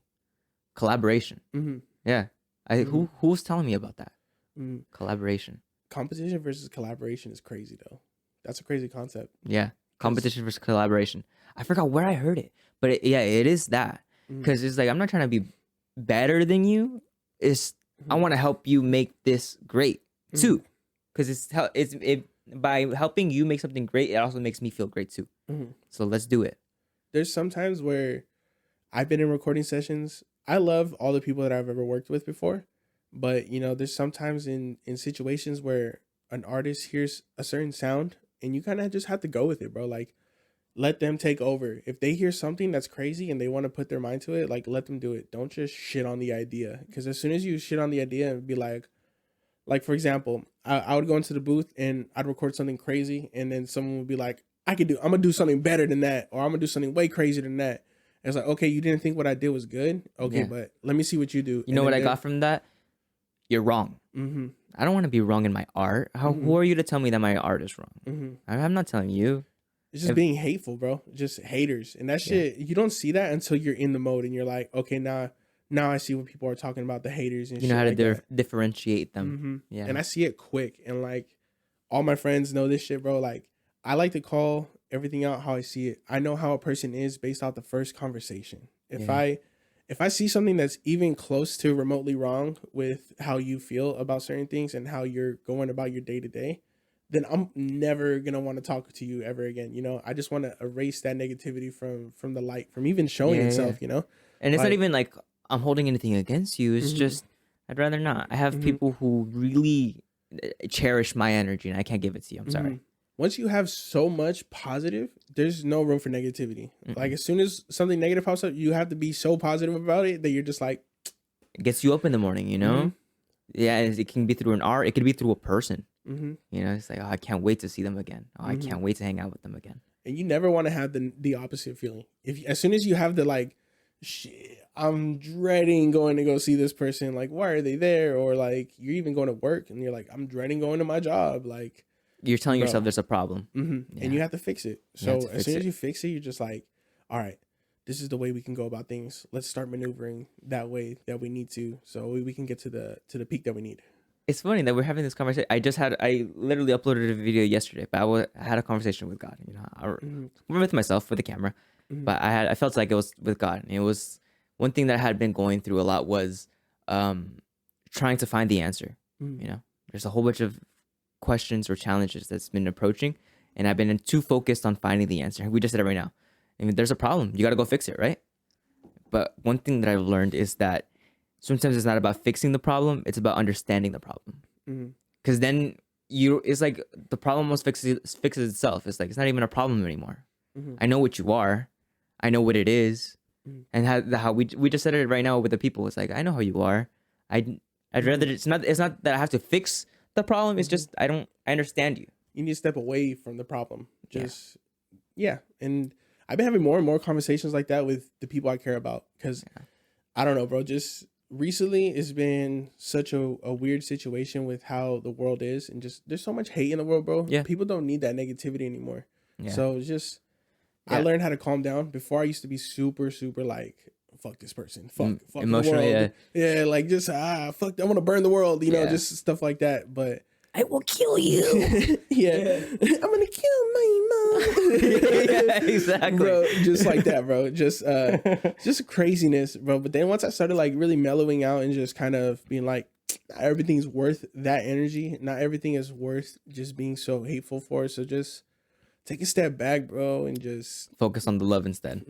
Yeah. And just once you hit that goal, you're just like, all right, cool. Now everything comes naturally. Yeah. So there's no stronger word than love, you know? And for hate, there's so many words that mean the same thing. You know, I hate you. Oh, you're the worst. So many nefarious even. Envy. You know, there's so many words that mean the same thing as hate, but love, there's no other word like it. That's what I've come to notice. Like I adore you. You're the best. That shit I don't hit love the you. same. It don't hit the same. It doesn't hit the same. So I get you. And you focus your life on just spreading love, and I feel like everything just feels a lot better. So what do you think would be one of your purposes in life? I think right now my purpose is just to kind of grow and give my strengths to everyone that's around me, because I know I can do a lot of things, actually, not just some things, but I can do a lot of things that are beneficial towards my group and just, you know, the build process of it. So that's where I'm kind of focused on. Like, my purpose right now is to help others get to their goals, so that way I can get to mine at the same time. Yeah. That's how I feel with my friends. Just build together. We're all building together. There's not one person that's like, hey, bro, I don't like that you're more popular than me. Or like, you know, there's no one that's greedy or envious. Like, so, you know, it's all positive. So, you got to leave that ego. There's no ego in the group. And because of that, it just makes everything so easy. Yeah. Just natural and fluid. I'm thinking about it like back when I used to play Minecraft. And I would always be the one that's like, why are you guys building another house? Like, let's just build one big one and then like put everything in there. Like, I don't know what's so wrong with that. Like, yeah, we can have our own rooms, but let's just have our own huge house instead of just. So I guess like, let's make a content house. It's kind of like that. Let's just do everything together. Why don't we? You know? Yeah. So it's good to have that as my focus and be like, okay, I know what I want to do. I want to be the guy that helps the guy get to where he needs to be. So that way when he gets there, we're all there already. There's no one man left behind. We've already all grown together. So we're all there already. You said you were the smallest of your siblings, huh? Okay. So what about your relationship with your siblings? Like, I have my little sibling. I'm the oldest one. And I have it like that. I'm like, I've learned all these things, not for competition against you guys. It's like, I know a lot, so use me. Like, I have so much information that I can teach you. So if you have anything that you want to ask me. And I'm actively learning so I can come back and tell you guys. So how was that with your brother and your sister? I think more so with my brother, there was a lot of like, growing up, there was beef, bro. Like, you know, every single family has their little dramas, their like shit that goes on and stuff. And with my family, bro, we're just all so different. Like, everyone's so different. But my brother, I was really close to because we shared rooms. Like, there was no other way to escape him. And you know how being the little brother, you always get picked on. Yeah. So he would like, bro, we'd fucking tackle each other through walls. We'd fucking just be boxing each other in the fucking middle of the living room, wrestling, just squaring up at all times over the littlest things. Like, it was just so funny, bro. But, you know, just having that bond to like, me and him would go through a war that brotherhood, and then just love each other the next fucking hour and just be like, I'm sorry. Like, I didn't mean it, even though they did mean it. You know what I mean? It's just, love you. You still have that. You know what I mean? It's still deep rooted. No one else will know that pain other than the other person that's living with you every single day of your life. So, I got that relationship with my brother. And my sister, she was a hard worker. She started working when she was like 14 or 15, I think, somewhere around there, but to kind of like help with bills and around the house and stuff like that. And bro, just seeing her not get to have the full childhood and, you know, the things that she wanted to have. Yeah. You know, it was kind of tough. And I was a very spiteful kid when I was a little kid because, I had a lot of family issues that were going on. So it's very, very tough growing up to hate on somebody that didn't deserve it. And so like I treated her bad. And, once I got to a certain point, I was just like, man, I'm kind of being an asshole. Let me just tone it down and, be nicer to my sister. And just like opening up my eyes to what her day to day is like. Like, she would wake up, go to school, work, come home, go to school, work, go home. You know what I mean? There was no fun time for her. But for me, I got all the fun time. Like I was basketball, football, all that shit. I would stay out to midnight, 1 in the morning. Always playing and having someone to pick me up and stuff like that. And she was that person. So like, as I got older, I apologized to her and like all that stuff. And just, we had a nice conversation that we never had growing up. And once I had that conversation with her, I was just like, okay, how can I have this new relationship with my sister and be better? So, my brother's we've always been locked in. Like he'll tell me to pull up whenever we want and we just go hang out, and that's just the vibe we have. But with my sister, it's kind of like a lot of, she goes to work, I go to work, I call her every day or something like that, just to kind of check up on her. If I can't, then I text her, shoot her a text and just be like, yo, how you doing? Lately it's been a little bit worse because we're all doing our thing, and busy, I'm so hectic on my schedule that like I don't even have time to text regularly, like on a day to day. I probably text 2 people, and it's like my mom and Ergie, and that's it. Like I'm just literally texting them all day, and so I got to get back to it, but definitely that relationship had been sparked again, and so it's really nice to see that my sister busted her ass off so that I can be where I want to be.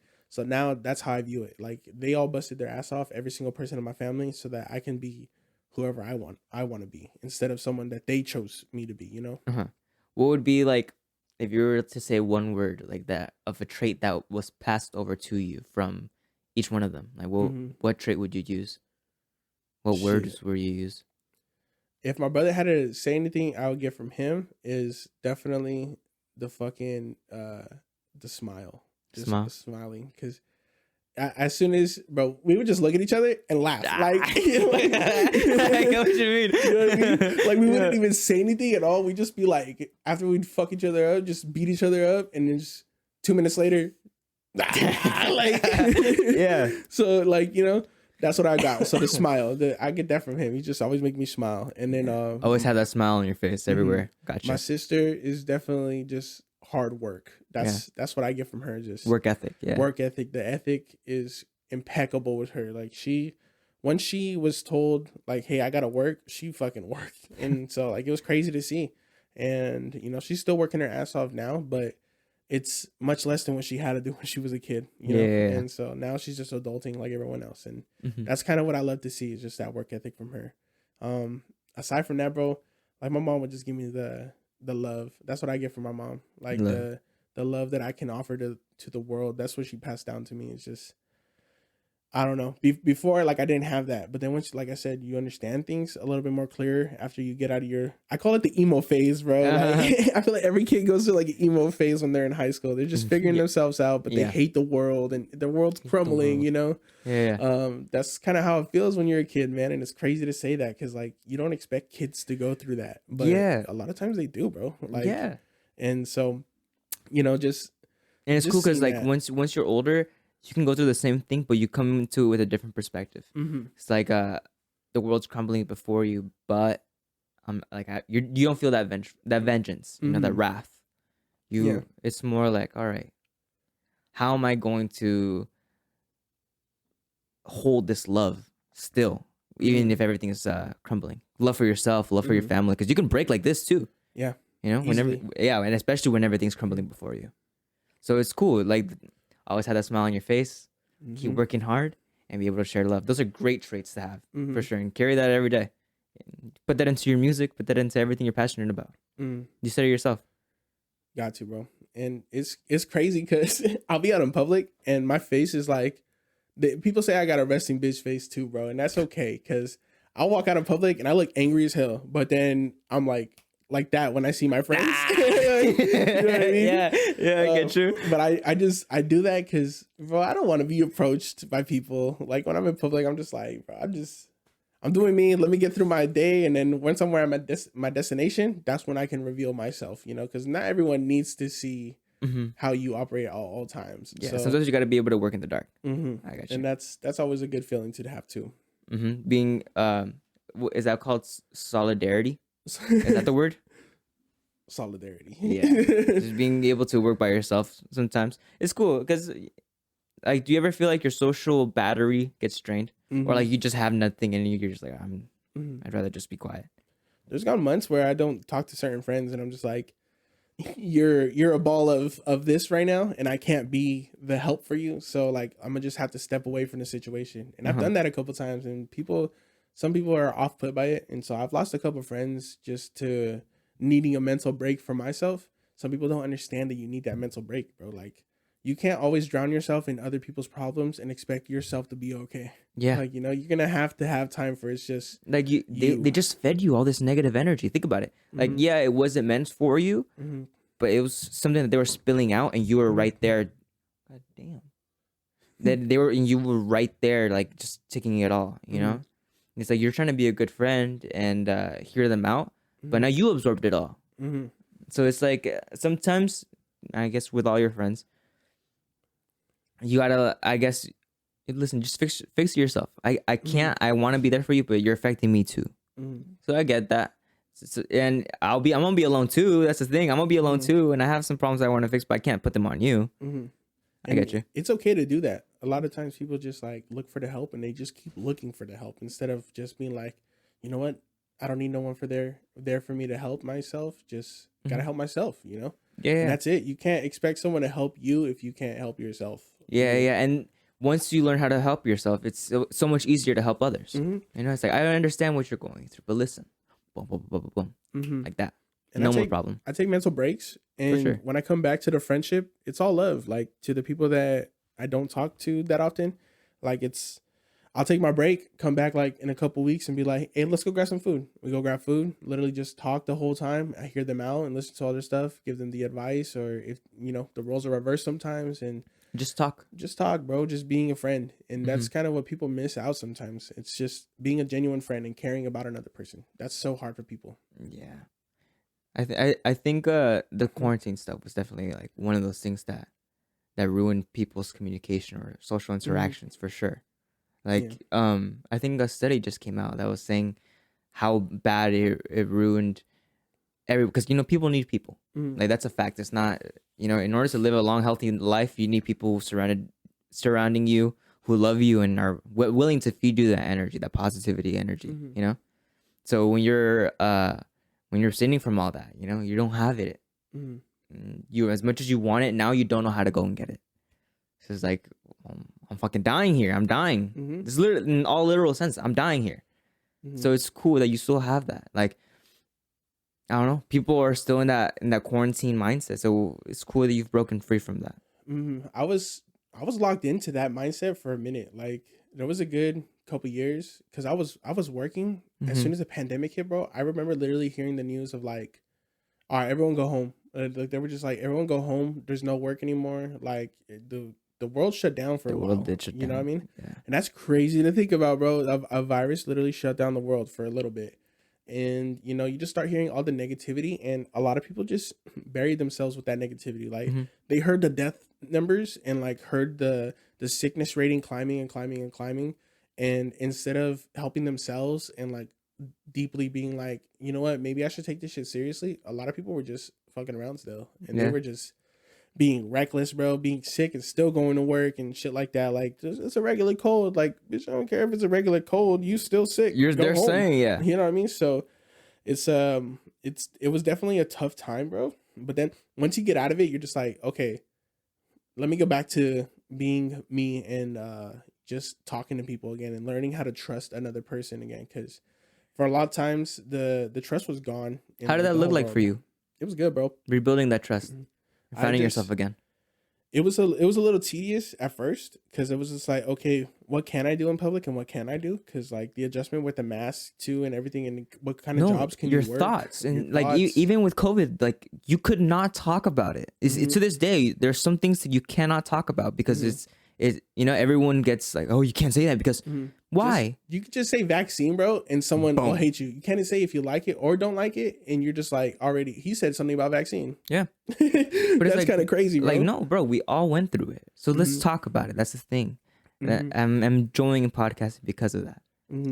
So it was a tough time at first, but then like as soon as I stepped out and started working again and just being like, okay, let me go perform. Yeah. Let me see what I can do. Like there was performances I performed in front of people with masks, and you know how awkward that shit is, bro. Yeah, because you can't see their emotion, you can't see their expression. Can't see any of their expression. You can just see hands moving up in the air, and that's it. Like that's the most you can see. So, it took a little while, but then once I feel like the whole world kind of just started being a lot more safer and just more respectful towards one another, I feel like the virus was not so much of a big deal anymore, and people started getting like vaccinated, people started taking care of themselves, people started, you know, just doing what they needed to do to avoid getting sick. And you know, it helped out a lot. Being healthier. Healthier In every aspect, eating right, telling people you love them, you know, surrounded by good people. And that's kind of that was kind of helpful, because then once I started seeing that, I'm like, okay, now I just gotta find my way back. And I found that. So it wasn't just you breaking out of your shell. It was people like helping you chisel out, you know, and breaking you out of that mold. I get you.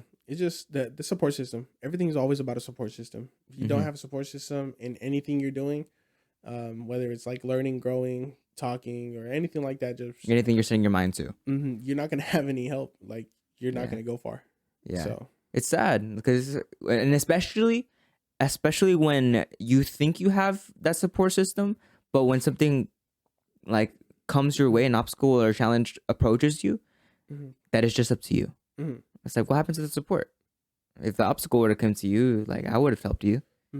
So it's cool that you how you said it earlier, that you're able to differentiate the haters versus like the true people, your flames. Because we talked about the twin flame, but I was like, you're surrounded by flames at all times. You know, you feel it. Everybody's lit. Yeah. No, I've been saying aura. Like you feel an aura when it comes to like even fighters. Fighters have an aura. Artists have an aura, that creative spark that's always around them. It's very interesting. And when they really like turn up, when they really get lit, you know what I mean? You see it. You just see like, I don't know if you've seen it with people, bro, but sometimes you just talk to somebody and you give them either advice or just like a piece of knowledge, and it just clicks in their eyes. Like you can see it in their eyes. Like just like, oh yeah, you're like, right. So that kind of feeling, I would give a lot to people, but I never had it. You know what I mean? So when I found that, I was just like, okay, cool. Wow, there's this much knowledge in the world. Like even in college, like I had a professor tell me about auras. He was just like, I can see auras. Like he was very, very into like holistic practices and all this stuff, bro. But he was just like, I read auras, and your aura is always green. And I was just like, oh, let me know what that means.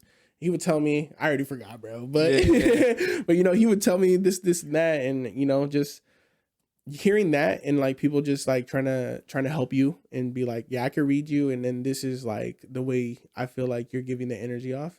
And if it's bad, then you're just like, fuck. But if you're good, at least you heard that it's good, and you know where you need to be at all times. So you know how to make that aura stronger, how to make that more, and it's just by doing what you love, huh? I get you. I think about it like you ever seen Dragon Ball Z? Yeah. You know how when they turn Super Saiyan or when they charge up, just the key, or is it chi? The key. Yeah. You know, around them, it's really that. It's just their life force, just. I think of it, bro. Surrounding them. Everything with this music shit is like a fucking spirit bomb. Yeah.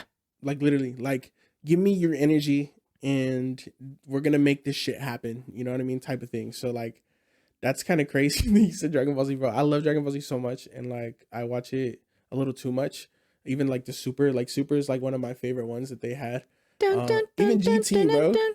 People hate GT, but I love GT. Yeah, bro. Super Saiyan 4 was one of my favorites. I think it's right there. Yup. But that shit, bro, it's such a like relatable show. Yeah. Also at the same time, I mean, I know it's crazy and far-fetched, but like some of the concepts in the show is kind of like, bro, these people are giving their whole love to this one entity just because their world's in danger. Yeah. You know what I mean? Or like they're responding this way because of this type of environment that they're put in. We're not just watching the show. We're understanding the characters, the story, the person, every single one of them. Why Why they just spent the entire time screaming so much? Like, but why are they screaming? He didn't just see what happened. Like, you could even compare the group with Ergi and all them. Like, Yamcha, Tien, all them, all the Z-fighters. Chaozu, all the Z fighters, all those ones, they get bodied every single time they fight. They get their ass whooped, and then who saves them? Goku. But they don't fucking like, you know, they're not like, fuck Goku, he's always helping everybody. Da, da, da, da. They're all like, let's help him, like get him enough time to be here and committed and help us like win this battle. Yeah. Instead of being selfish. Like that's how I see like how my life needs to be. Like those guys are so locked in. Yeah, no, and like I may not be the best one, but I still got to do my part because I don't know when something's gonna come my way, so I need to be ready too. So in the beginning of Dragon Ball Z, you see that Tien and Chiatsu and Yamcha are always training too. Like I may not be as strong as Goku, and we got to rely on Goku a lot because he knows a lot and he's the strongest one. But that doesn't mean that we can be weak, and we also have to put in our part. Exactly.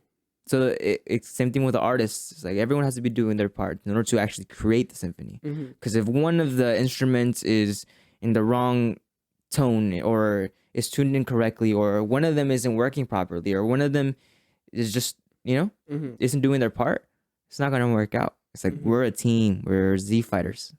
Z fighters. That'd be cool. Z fighters, bro. Yeah. You should make that a song. Bro, I'm going to, bro.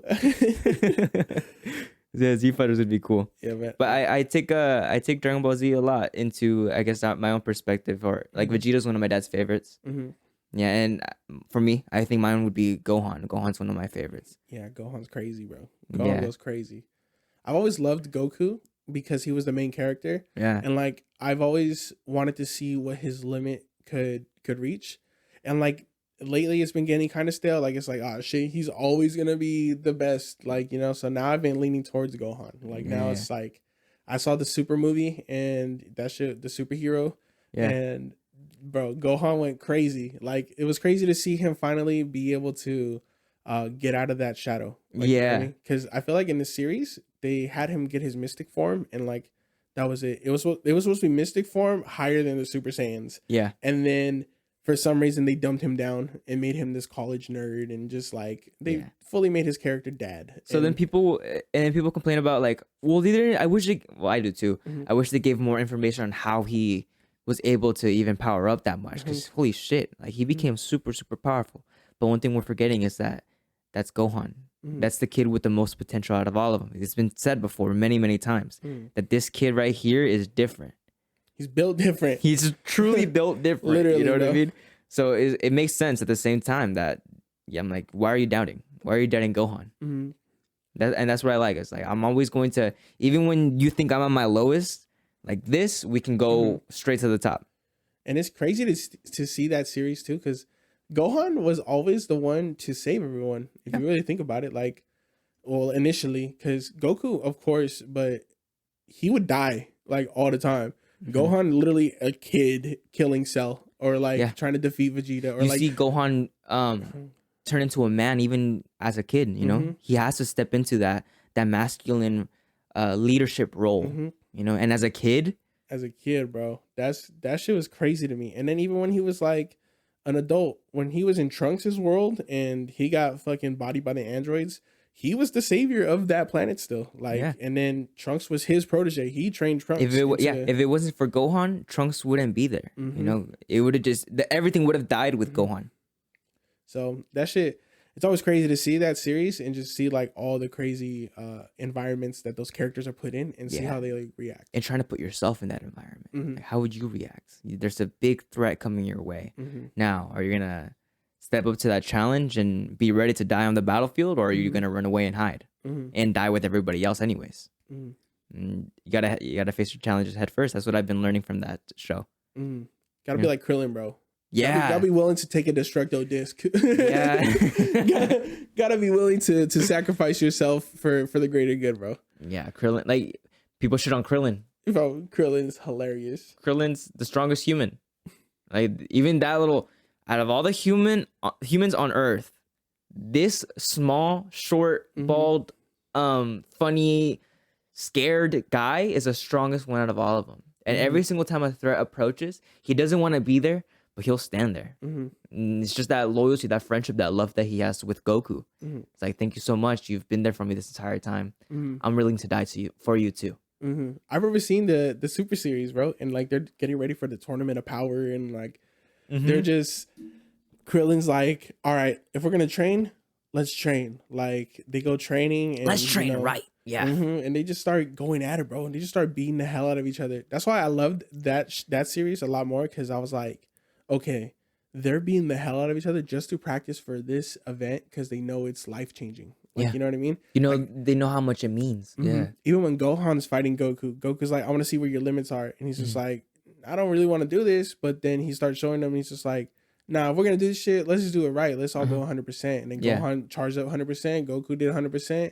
He got his ass whooped, but you know, it's still like he gave that effort. So that shit was kind of crazy to see throughout the whole series. Like, who's gonna give the greatest amount of effort, and like all the sacrifices meant something. You know, what are some of the things you do to challenge yourself every day? I think just waking up, bro. Waking up. That's like waking up is half the battle, because a lot of people can just be in bed all day, and like getting up and doing something is actually super refreshing. Like getting up earlier and just going to go, like, even if it's work, like just you got to challenge yourself to be better at your job, or like challenge yourself to just want to embrace the day rather than just sulk in your sadness or your sorrows or whatever. Yeah. Because you don't want to go to job sometimes, you know? It's like, I want to stay home. I want to do whatever I want, whatever else, but I don't want to go work. So it's like you're doing, you said you're doing half the battle by even just showing up. So like that's the hard part, is just waking up, bro. But then once you're up and you're like, okay, I need to do this. So you get in that work mode and you're just like, okay, let me do this and see how far I can go throughout the day. Of course, you're going to be tired if you're giving your energy to something fully, but giving your energy. Yeah. And like that's always the biggest challenge, is just how much energy can you produce and how much can you give to what kind of energy are you giving? Yeah. And who are you feeding it to? And if you're feeding that constant positive energy to yourself, it's like any day is going to be easy to conquer. So, but like, how about like challenges, like actual, like, well, yeah, we just talked about that, but like little things, you know, like, something that makes you 1% better every day. I know for sure it's probably like the writing. Like I challenge myself to write at least 2 full verses a day. And that's just because verses are so easy to come by, but it's hard to have them stashed if you need them in the moment. Like if you're listening to a song and you only have a certain amount of time to put something on a record, if you already have something stashed that you feel can fit on there, bro, that's like so. You have a minute to pick and choose from. You have something to pick and choose from. You don't have to have the freestyle moment and be like, okay, I'm here for hours just freestyling. You can have it already ready. So it takes some of the pressure off of your art already. I already put the pressure into myself. Now when it comes for me creating the art, it's like I already have it all figured out. And the challenge for that is usually like, what rhythm am I hearing in my head right now that I can produce on paper or on my phone for the notes and stuff like that. So like oftentimes I'll write stuff without a beat.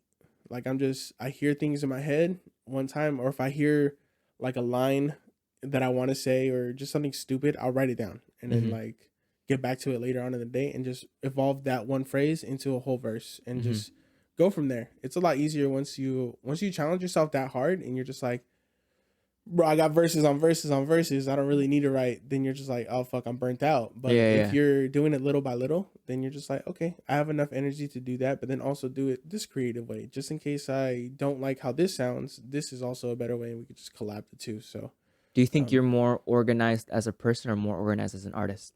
As an artist? Yeah. Yeah, bro. At home, bro. My room, it was the messiest, like, just 2 days ago, bro. It was just, like, clothes everywhere and just, you know, just not organized the way I need it to be. But when it comes to like work and music, I'm so like, I gotta have everything to a T. Like I gotta have the way my drums sound. I need to make sure they sound good. That's why I sit in like mixing sessions. A lot of artists don't sit in their mixing sessions. They just let them do it. They record it and then they tell the producer like, hey, yeah, just mix it to me and send it to me later. And like sometimes that's good, but you know, a lot of the times an artist is missing out on a certain sound that they really want. Like you can take away an 808 and be like, oh shit, it sounds better without the 808. Or you can add an 808 and be like, oh, it sounds way crazier with the 808. So it's just different things that you hear in your head that you can't get at another chance during the recording session, because when you're recording, you're just saying it. You're not trying to. Well, a lot of artists do, but not everyone is able to hear the whole sound of the song while you're recording it. A lot of them can only hear it during the after, and I like to do both. Okay. So like, some people just rap just to rap and not necessarily hear the beat and how the whole song's going to be constructed. And that's kind of one of the takeaways that I like to get with Ergy. It's just like, we're hearing the whole song constructed through and through. Like Every single little thing. Yeah, you're taking every it into aspect. consideration. Yeah, it's being detailed in your work for sure. And it shows. You know, and even when you're going into perform it, it's like you know it like the back of your hand, you know? So it's like I've studied this song so much, and I've created it and built it and added to it and taken away from it to make it come out exactly how I want it, and I'm happy with this. Yeah, that makes sense. What does your creative process look like? Usually I get into the studio, like I said, just figure out the mood of the day. Yeah. And just kind of, I always like to smoke before I go record. And that's just because I feel like a lot of artists go to the session and smoke at the session. And just they waste time. And like, yeah, because you guys are chilling. Sometimes you have those sessions like how me and Ergy have, like, we'll be there for 8 hours and just we have the time to smoke in between, take a smoke break and just like relax a little bit and then go back into it. But a lot of times the artists are smoking during their session and they're just nonstop smoking, and you can't even record your vocals. You're doing more smoking than creating. Yeah. You're just kind of you're just there, and it's a waste of time. So I like to just already go in, feel mellowed out, and just be calm. And then once I have that creative freedom to just be like, all right, this is the sound that I wanted to hear, then it's like, okay, just make the beat, and then I'll write the lyrics as you're making the beat. As soon as you're done with the beat, we're recording. What's your relationship with weed look like? It's good. What do you think weed does to your mind, your soul, your heart? I think more so for me, at least, I used to have a lot of anxiety, like just like the fear of just not being able to be at an even pace like everyone else. Like I felt like my energy was always either too high or too down, and it's like it was never enough. Yeah, just like that. So I don't know. I just met the right people, and you know, I don't like anything else. I only smoke weed. I don't like anything else at all, bro. Thank God. I saw too much of that with like my dad, and it killed him, bro. Like it just literally ate away at his soul, basically, you know? Yeah. And so I don't know. It just it put me off so much that I was just like, okay, if I smoke weed, it needs to just be weed. And you know, what if you don't smoke weed? If I don't smoke weed, I literally don't. That's it. I don't smoke anything else. Like I just I'm so just, but I usually do. I don't think. Are you different when you don't smoke weed compared to when you do smoke weed? Now I'm not. Yeah. But before I used to be like completely different personalities. Like I used to be like off the walls when I'm sober, and like just like fully just go mode at all times, even just like angry at all times. And then I would be anxious everywhere. Like I couldn't be around people. Like it was a lot. It was a lot going on. But then I found that balance, like where I didn't need to smoke like too much, and then also just like not to rely on it, because like rely on it, because I feel like that's what killed me before. It's like I relied on it too much. Like I fucking need to wake up. I need to wake up and smoke. Rip a bong. Like, yeah. So bong rips in the morning. That's what I used to say all the time, bro. Me and my sister. Monica, what? Bong rips in the morning. She was like, all right. And she just comes and smokes with me. Yeah, it would be like that. Yeah. So now I don't rely on it. Now I'm just like, I've come to terms with just not being high at all times and not needing to be high at all times, and just kind of finding that balance. And I found it good. So now I'm more calm. How I am now. Yeah. That's how I am throughout the entire day. With or without weed. Yeah. With or without. Yeah. Just super, just easy going, bro. That's the only way I could be. And it's like I've already put in all the hours of work that I've wanted to. Now I just like my mind's still there. I just want to like chill, still think about it as much as I can, but in a more relaxed state. You know, I think that's what it like dampens the noise. I think that's what it is. It does help with like today I'm trying to be creative. So like I'm gonna be smoking today so I can get into a zone where I'm so at peace and just. I'm not even thinking about it as in just like I need to smoke the fattest blunt or anything like that. Like I just need to. You don't. So you're not smoking to get high. Not smoking to get high too much. I don't think so. That's a good way to put it, because I don't smoke to get high either. It's more of like it complements you. It's not competing with me. That's what it is. So it's just like it's a nice compliment to just be able to be chill.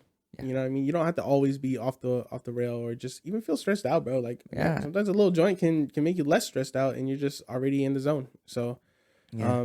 it's It's a collaboration, not a competition with weed. That's what it is. elevation Yeah. and sensation. Yeah.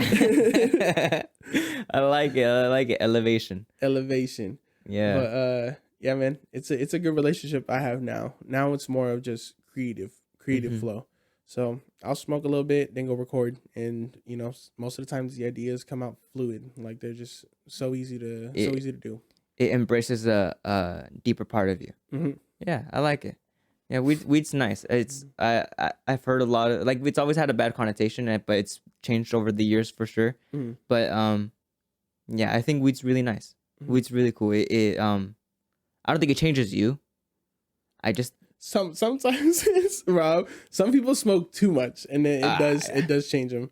But I don't think it changes you. Like if you're using it at a moderate pace, it's the I feel like mentality you're that goes okay. into it. What about psychedelics?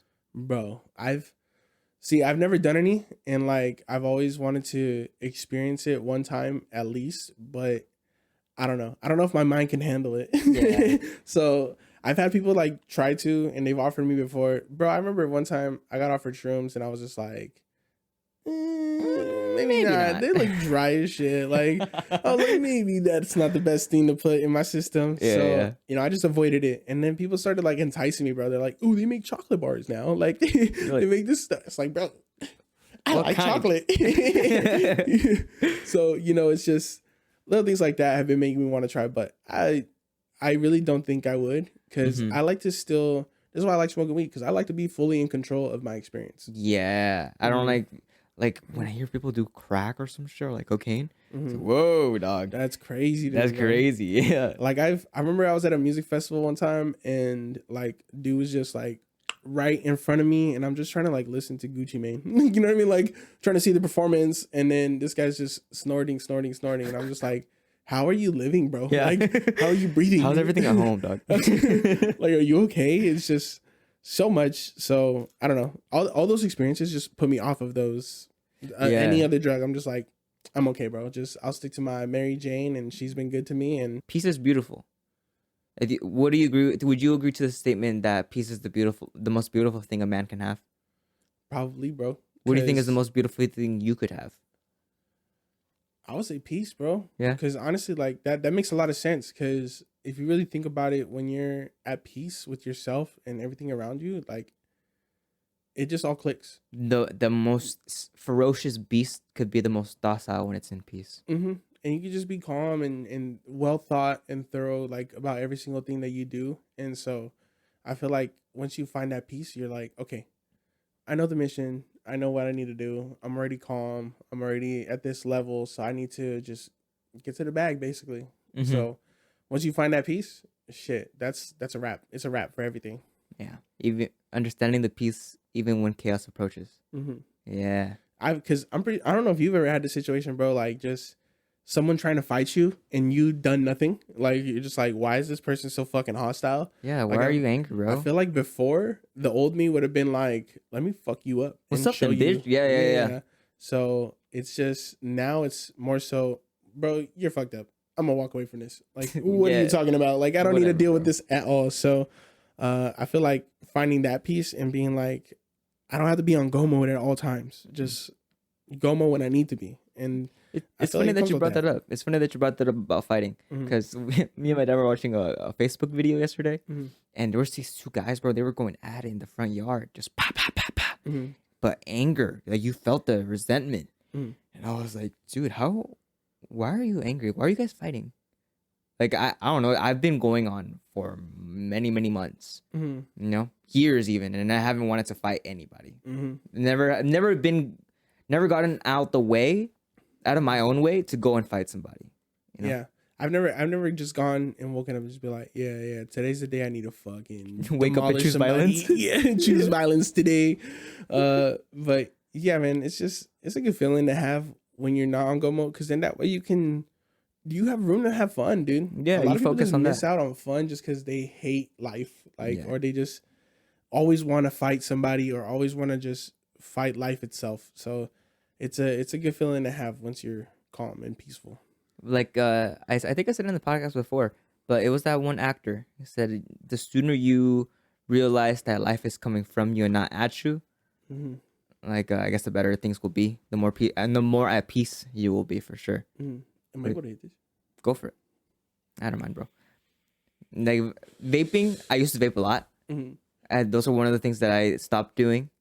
I think Okeke took it away from me. Yeah. I've had people take it away from me, bro. This is the only habit that I've yet to kick that's really bad for me. Yeah. And like I know it is because I remember when I was younger, I was smoke cigarettes because back then it was like it's not even that far long ago, but bro, I was 18 and then when I turned 18, I started smoking cigarettes.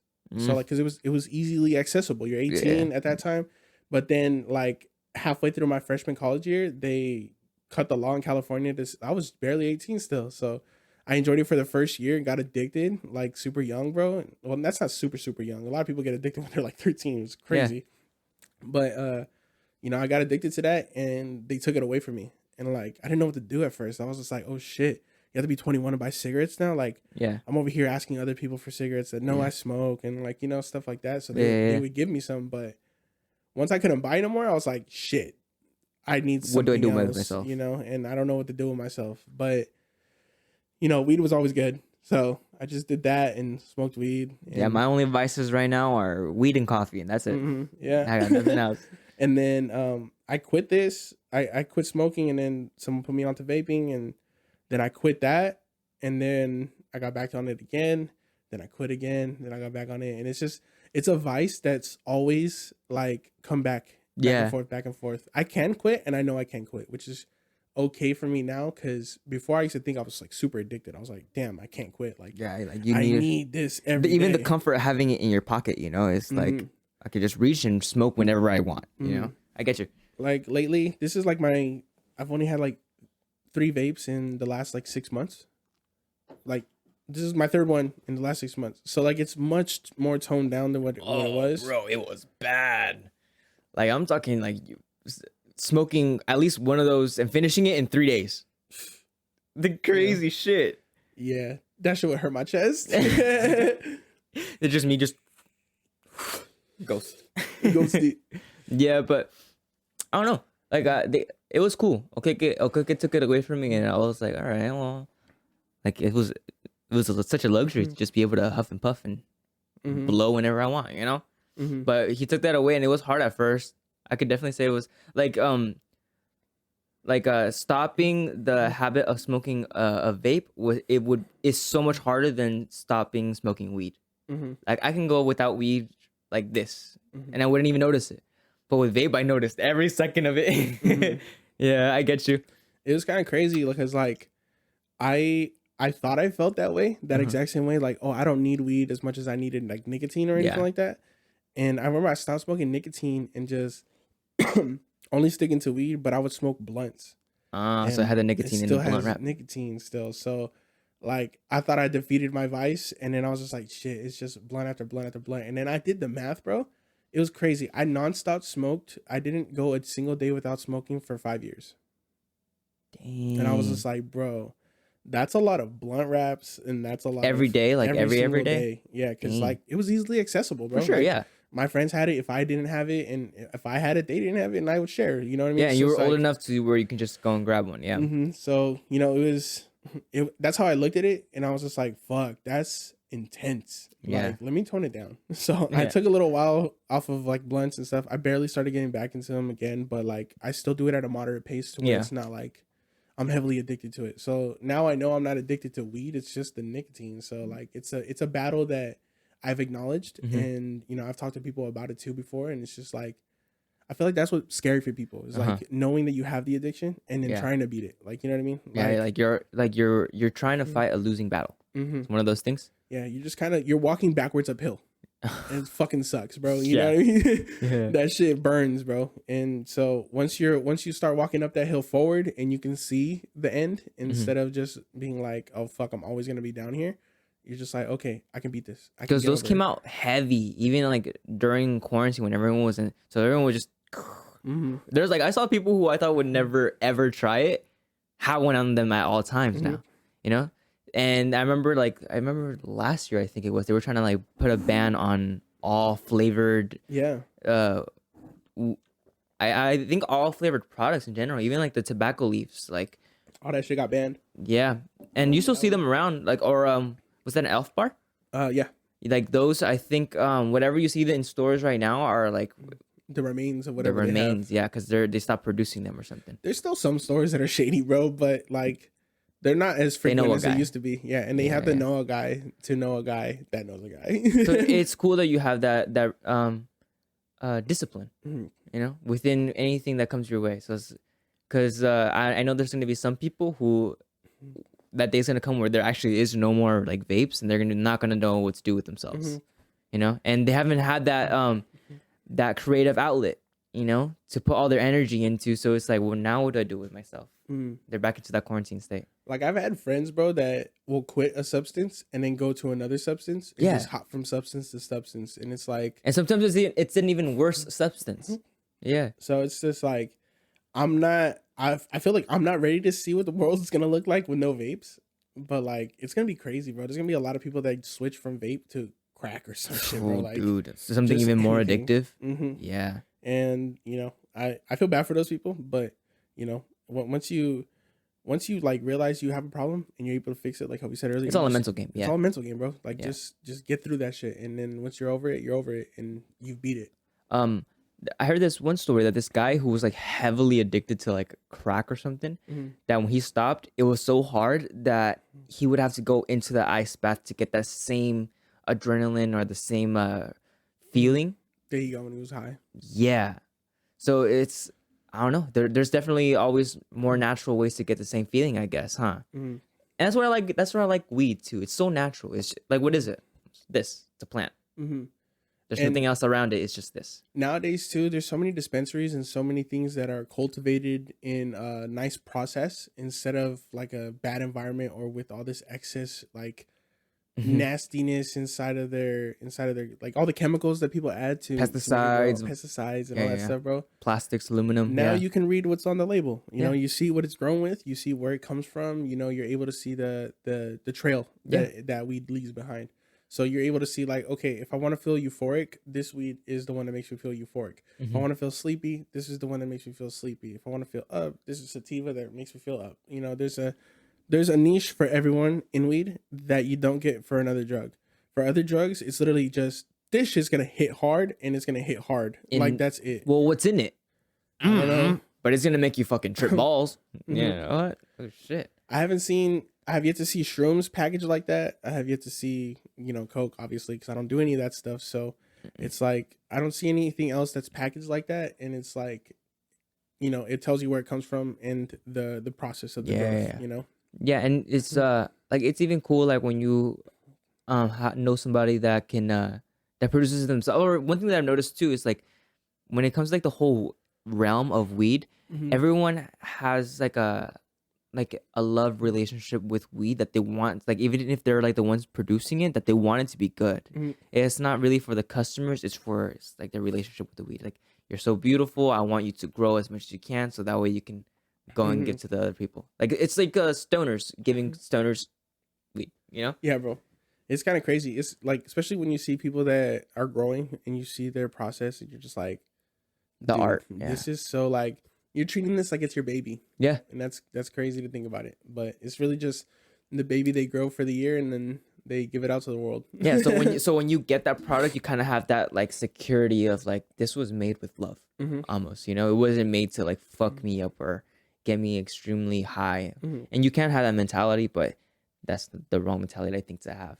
Like, let's just get fucking faded and do nothing, dog. And sometimes it's okay to do that day, bro. It's not like, by any means, we're not saying to like shit on it, but like if you are constantly doing it just to do it, then it's a problem. But if you're doing it like, if like one day you guys are all just like right now, if we were smoking, if we were smoking a joint right now, bro, it'd be amazing. You know, I wouldn't mind. Like, let's just get faded real quick and see where this goes. And just like that's all you have to do sometimes. A whole different conversation could have had, or no conversation could have been had. We would just be like, Yeah, but I like that. Even if I'm just smoking weed, I'm always doing something. Even if it's something as simple as a conversation with my dad, we'll be chiefing, just chilling and talking about anything our minds come out of. Yeah. I think you can't really get that with anything else. You know, when you go to shrooms, it's more of like a self experience. Or if you're gonna do it with somebody, it's like they have to have that same energy with you. You know, Yeah. you gotta be secure with them. Like you make me feel okay. It's more again, it's one of those like natural type of feelings. But like even with something with alcohol, it's like you lose control, You lose control completely, bro. and it could be with one shot. And it's kind of crazy too, because like I've had days where I've gone like hammered, Yeah, but like I've never been out of control. Yeah. That's what's always been crazy to me is I've never mentality. been crazy when I'm drunk. I've always been calm. Like I'm the calm one. Oh And really? it's kind of crazy. Like I just mellow out and just sit in the corner. Like my choice of beverage is always Hennessy. Like, and that's supposed to be the one that like makes you the craziest. And I'm just calm, just Yeah. chilling, lounging. Somebody give me a shot. But I see like my friends, they'll take one shot and like you said, they fucking lose control. And Yeah, it's yeah, just- calm down, dog. Yeah, I get you. I get what you Yeah. mean. I don't alcohol. I'm not really like a big alcohol dude, but the times that I have gotten like I guess like a little bit drunk or intoxicated, I'm more of the out there person that's like just ready to have fun the entire time, you know. Yeah. But sometimes it's too much where everyone's like, "Bro, calm down." I'm like, "Man, you guys Yeah. are being whack as shit. Like we're trying to have some fun. This is what it's for. You guys want me to sit down? No." Yeah, man. Like I want to be up. If I know I'm gonna be up, then I know I want to have that energy. But like if I'm not gonna be crazy, then I just sip and sit. Like just sit down and Chill, kick just back. chill and kick back. Literally. Yeah. And I think this is the kickback. You know, that's what I kind of go into the mentality. It's like, yeah, you can have this, you can have that, but we're just gonna sit and chill and just be yourself as much as you can. But when you start getting into that mentality of let's get fucked up, you know, it's like you're asking for it. You're asking for it. Yeah, you want to get yourself fucked up. Yeah, I try to avoid those Yeah. those meetups sometimes where they're just like, yeah, let's go to the club and get fucked up. I'm like, it's not my scene. I think I'll pass on that. You know, My time will come. my time you know? will come when I want to do that, but not now. Yeah, you know your priorities, your responsibilities for sure. Yeah. So you guys are gonna be creating something later tonight? Yeah, we're gonna be doing something crazy. New song or working on the same song? New From- song. New song. Yeah. We have 3 songs that we're trying to do with Wave and Ergy producing. Wave is gonna be singing and then also shredding. So it's gonna be a crazy experience, but it's an experience that I've been wanting, bro. Like I said, I grew up listening to metal music too, so it's just like that inner kid in me. Once I put the first song down, I was just like, okay, this is something I can truly do and I'm passionate about. So today's another one of those days. Just I'm gonna fill it out and And doesn't even feel like work. it doesn't feel like work. Yeah. It just feels like I'm going to have fun. You're playing. Mm-hmm. Yeah. I like it. I think that's a good mentality to live by. Just having that child within you still living, you know? Because once you it's so sad, you know? You see people they don't have that child within them or they haven't had the opportunity to keep it. You know, or embrace it again, reignite the child within them. So, yeah, I like seeing that. I feel like once you lose that childhood innocence, bro, like you lose all sense of creativity. Like you're just stuck in that one realm and you're not able to love what you do. And that shit kind of sucks. Or live At home. live with peace. Yeah, because creativity, I heard this one guy say it's like it's not that everyone achieves creativity. It's like, everyone's creative. If you're not creative, you're not living life. That's the thing. Like humans are creative people. You wake up, coffee. I made a coffee. Something as simple as creating a coffee, creating a shower. Like I created a system for me to cleanse myself and feel good, you know? So we're all creative people. Yeah. And people think they don't have that creative aspect. It's like, no, you just haven't tried. A lot of people are just scared to get out of their comfort zone. Yeah. Once you get out of that comfort zone of just being like dull, then you're just like, okay, this is what the world's like? Shit, Yeah. let me give them what I have to offer. Yeah, you understand it, so you learn how to work with it and how to achieve anything, within the world. It's like when you learn how to play a video game, At first you're struggling, you don't want to play anymore because you're pretty bad at it, But then you start playing it little by little, that you learn how the game works. So it's like, all right, I see how to be successful in this game. Now I just gotta go and play the game more and play it right. And you could even put it on difficult mode if you want, because I've gotten so comfortable, The most difficult. You can put it on veteran. I don't fucking care. Like how we were talking about earlier with the Rock Band, bro. Like I remember starting off on easy and sucking, and then getting good at it, and then going medium, then hard, and now I just only play expert. Like every time I play with my friends, they're just like, "What the fuck? Like, how can you read the notes that fast?" I'm like, "It's just butter." Like, Just like just that. just strumming a little plastic guitar, just going crazy. But bro, it just comes with practice, like everything else does, bro. Practice, practice, practice. It always makes perfect. And I thought that saying was stupid when I was a kid. I was like, practice doesn't make perfect. There's no such thing as perfect. Yeah.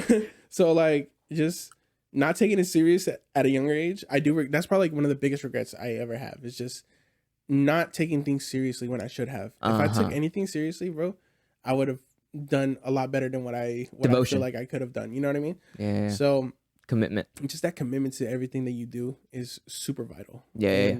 Yeah. Sure. But it helps out once you do tap into that commitment, and then you're just like, okay, Because you gain that confidence, and confidence in your every move, and you're doing every move with confidence in what you like to do, so it's even better. And again, one thing I've learned is that it doesn't have to be perfect. That's the thing with perfect. Sometimes we think that it's not perfect, but not because it's not perfect for ourselves. It's not perfect for the world, right? It's like these motherfuckers don't know anything either.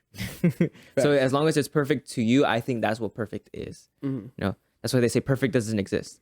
It does, but within you, and it's whatever you believe. There's no rule for perfect. It's all perspective. It's all perspective. Everything's all perspective, bro. Yeah. Like I remember, like, you know, when you get in an argument with somebody and you're just like, that person is never going to change. And like you wholeheartedly believe that. And it's crazy to think that, because like I had those experiences all the time where I'm like, this person's never going to change. And then I realized like change doesn't really happen. It's more so a shift of perspective. And that's not really like a whole life change, but a new understanding.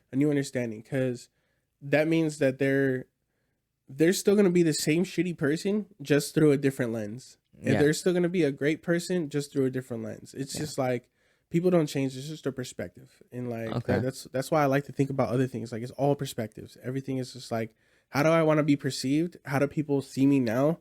And, you know, where can I evolve to make myself look better than the last version of me? You Look better, feel better, grow better, live better. Yeah. Walmart. Jesus. But yeah, man, I think we should wrap it up here. 2 hours and 7 minutes is how long we've been talking for. That's fire. It's crazy, huh? Yeah, but I want to do this more often, even if it's with the same guests. Like, dude, we're growing every single day. We're always thinking of something new. Me, compared to like me last week, something went fucking crazy, you know? There's always something new to add to the table. And even if you said it before, like, who knows? Maybe we'll come up with something. Maybe we'll come up with a new perspective together on something we've already like talked about or seen together. You know what I mean? Yeah, that'll be fire, bro. Yeah, so thank you for coming on. Appreciate Let them know where they can find you. Found me on all social media platforms at Midnight Santana. Go ahead and check me out on Apple Music, Spotify, anywhere you can stream services. Just look me up, leave a like, comment, subscribe, and love you. All that good stuff. And if you guys are in the Inland Empire area, ErgFest #2 is going to be happening. If you guys are watching the podcast, you're listening to me now, come by. We're gonna have food. We're gonna have music. He's gonna be there. A lot of talented artists are gonna be there. It's just gonna be very, very fun. All right, so I really hope to see you guys all out there. If you guys are out there and I see you and you see me, come say hi. If you guys see Midnight Santana, come say hi. We'll definitely dap you up and say what's up. And yeah, hopefully have a great time. We're gonna have a great time. Not hopefully. Hell yeah. Thank you guys for watching. If you guys happen to enjoy, like and subscribe. Cop some merch if you want to. All down there. I'll catch you guys later.